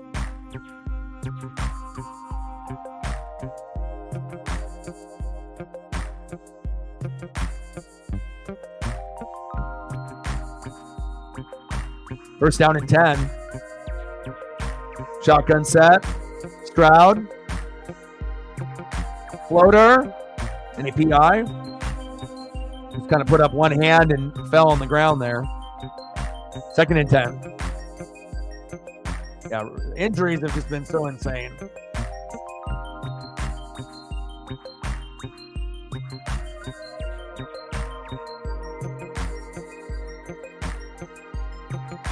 I'll tell you what, though, it does feel really nice, to be able to take a chance, and then it actually works, and you get 22.1 fantasy points. Like, I haven't had that type of, something good happen for me in a long, it's been a minute. I mean, besides some of the quarterback streaming that I've had to do this season instead of having a reliable quarterback, like going with the Joe Flacco and the Caleb Williams for almost 30, like, not ideal, but I mean, if you're going to try to compete, at least try to get the most points you can out of a streaming quarterback. And much better if you have a Jaden Daniels or a Josh Allen or a Jalen Hurts or holding on the defense.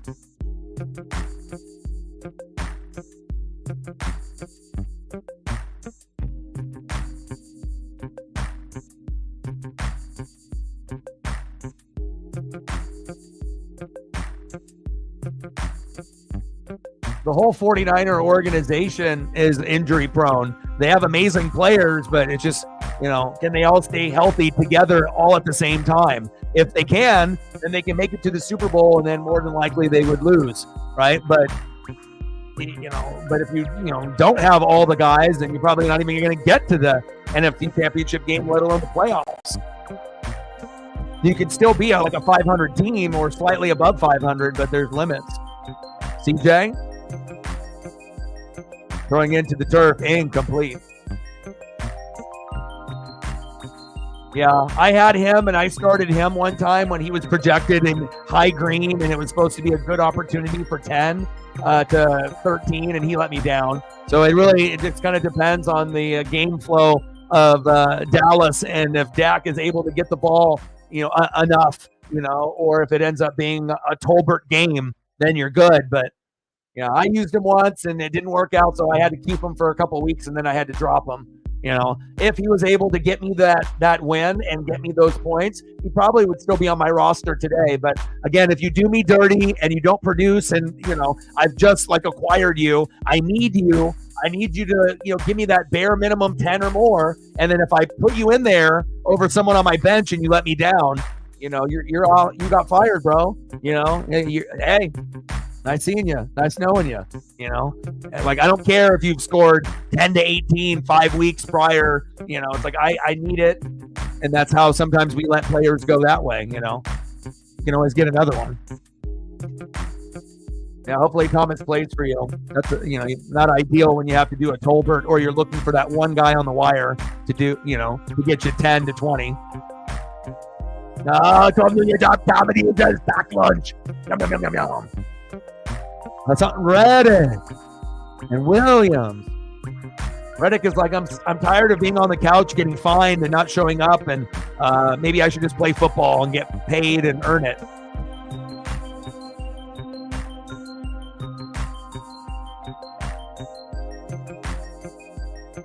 Yeah, I hope everyone's fantasy players play a lot. And that'll probably be the only time this year that I'll have a player, they'll play pretty good, get hurt, come back, and actually get the game-winning touchdown. That was a one-time-a-season thing, and it happened right there. And hopefully that'll gain a little bit more confidence into distributing the football. Garrett will get the most, but Devontae, will pick up a little bit more maybe moving forward. 3rd and goal. Kick is up.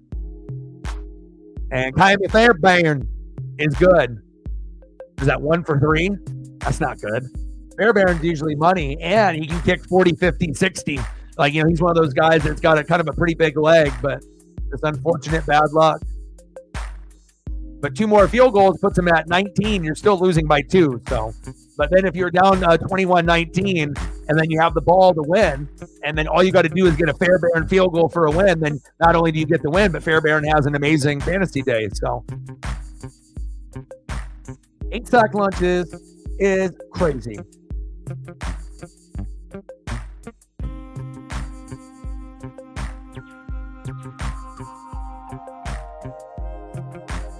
Thank you, Sports Gods. They're like, I really like the photo. The Sports Gods were like, yep. This guy had it all played out verbally and with the photo. You ask and you shall receive. Thank you. 13 for Jets D. 13 for a defense is amazing. Especially when you've been, hurt once in a while with 5 to 7. Those hurt, 8, 9, you're not really fully satisfied, but it is what it is. And then obviously double digits is where it's at. And then anything, above 11, you're just giddy. You're like, okay. If you can get 30 or 40 points between your kicker and your defense, you probably won, regardless of what the rest of your team did. Unless they all shit the bed, which is not likely. Chief will chief with a tenor. He saw West Coast Bart. He locked it. 1989 vintage. First grade costume. Still got it. Stacks on stacks, racks on racks. Little Cactus Jack. Bang, bang. Like my little, I didn't have baby Jordans, but I do have baby Nikes. Still got the original box too. 35 doll hair, 65 to go. The goats are in the building. Appreciate y'all. And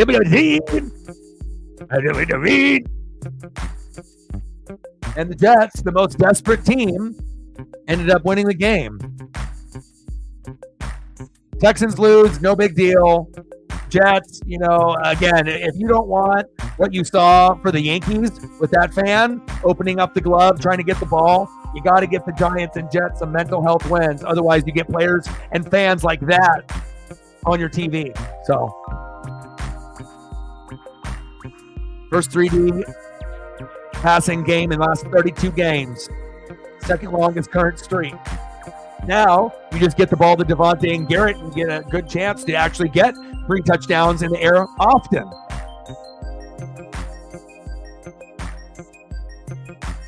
And again, if you have an underwhelming score with like a Garrett Wilson or a Breece Hall, if you combine the numbers together and you end up getting 40, it doesn't really matter that one was 30 and one was 10. Obviously it'd be the same thing as 2020, and it would look more amazing on paper instead of just seeing a 30 and a 10. 10 is like underwhelming. But again, it's all about, flow of the game. And sometimes, if you end up getting a 10 with Breece, but the other guy gets you a 30, yeah, you probably won, or you're in a really good spot still. So, you pretty much average 20 apiece between 2 guys. Sometimes it's going to be a Breece day. He'll have 30. Garrett will have 10. Today it was the opposite. And Devontae Adams, thank you.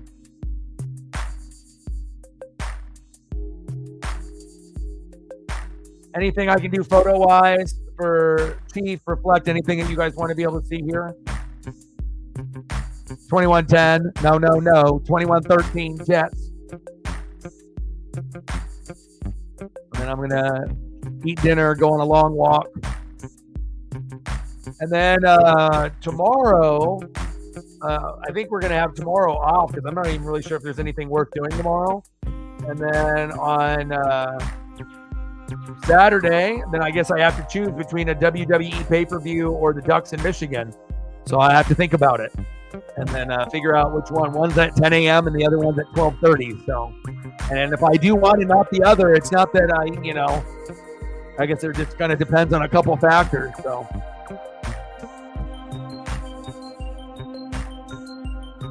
yeah, we can do with them, Will.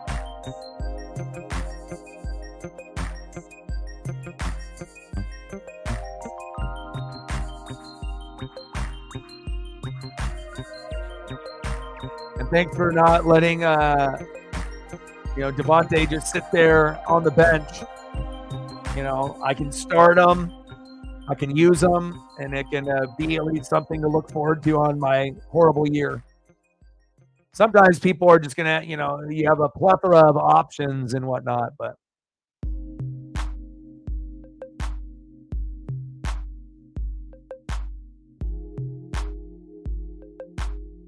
Will Stein, Oregon Ducks offensive coordinator.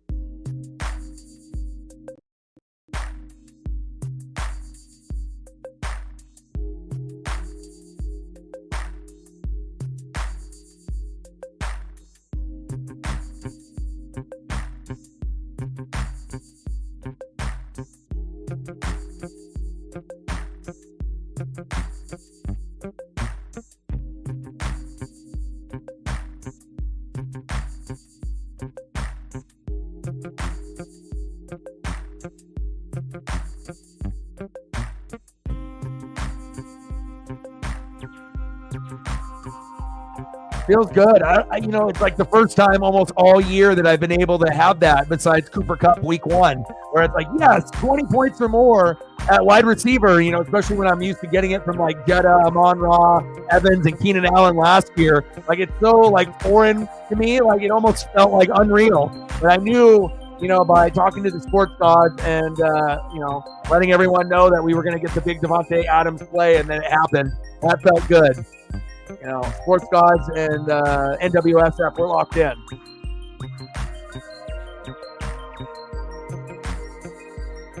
There's no Swiftie or any person that's out of any league, Facts.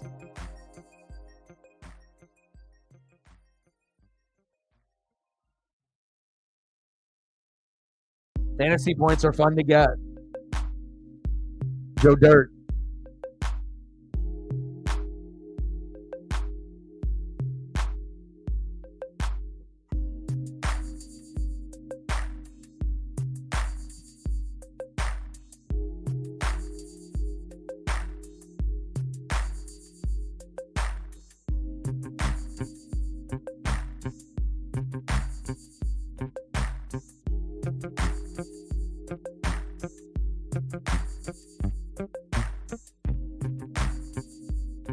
Well, obviously now with the targets not going to Allen the Lizard Lazard, these are going to go to Devontae Adams. And again, if you can spread the football through the air, with Adams on one side, Wilson on the other, and you get a heavy dosage of Brees of 20 to 30 carries, Rodgers can actually have some games where he might have 3-4 touchdown passes, even though he's old.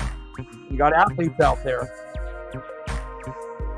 And if you need a lawyer, you know who to call.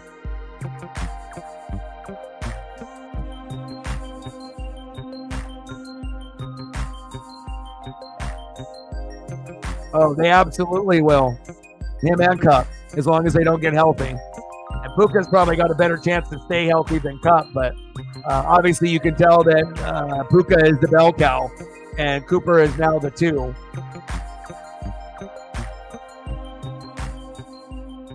It's going to be more like touchdown possession importance for Cooper Kupp. With Puka, he's just going to get everything, all the targets in the intermediate and short game, and then also have chances to score, which gives him like higher value than Cooper for most people.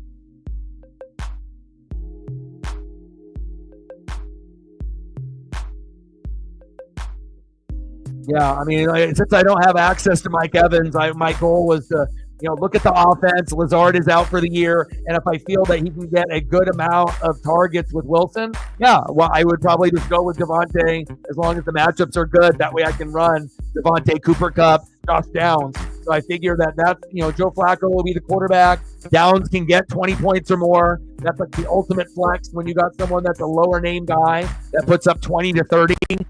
That can help you win. So, this is the best my wide receiving core has looked all year, and great to see Rodgers and Wilson and Adams get it going.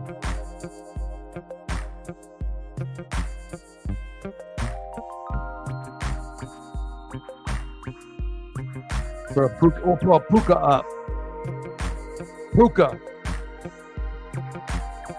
That BYU. But like when you watch certain athletes, if they're 6'4", 6'5", they got the football shoulders.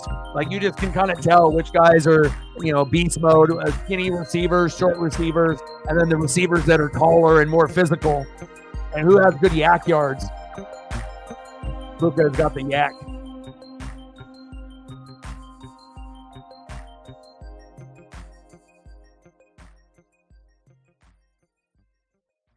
I know, honey. Paisley wants to eat some dinner and go for a walk. She's looking at me now. She said, Dad. Yeah, I know, honey. Yes. All right, looks like Paisley needs me. I owe a few of y'all a few more photos. I don't know if we're going to be streaming tomorrow. So if not, happy Halloween. And if we do, you'll see a notification in the morning. But we might have tomorrow off. And then Saturday, it's either going to be WWE pay-per-view at 10 a.m. or we're doing the Ducks in Michigan at 12:30. Probably leaning more towards Ducks Michigan at 12:30, but I'm still going to think about it. But that will be the schedule for the next couple days. I appreciate every single one of y'all liking, subbing, donating, commenting, sharing. Thank you for all the love, support, the donos, the shares, the new subs. Shout out to the 16, 17, 18 new subs within the last 2-3 days. Shout out. And final score, Jets 21, Texans 13. I hope everyone did good in fantasy for the most part. And again, we'll be live more than likely Saturday morning or afternoon, either WWE at 10 a.m. Saturday or 12:30 Pacific, Ducks at Michigan. And I got one question for you. Well, you know, talk sports like us, your boy Ryan, Northwest Sports Fanatics. I'll get you more photos. Reflect Chief with Chief Matt. All of y'all. Love you guys. Appreciate you guys. And I'm out. Guys, happy Halloween.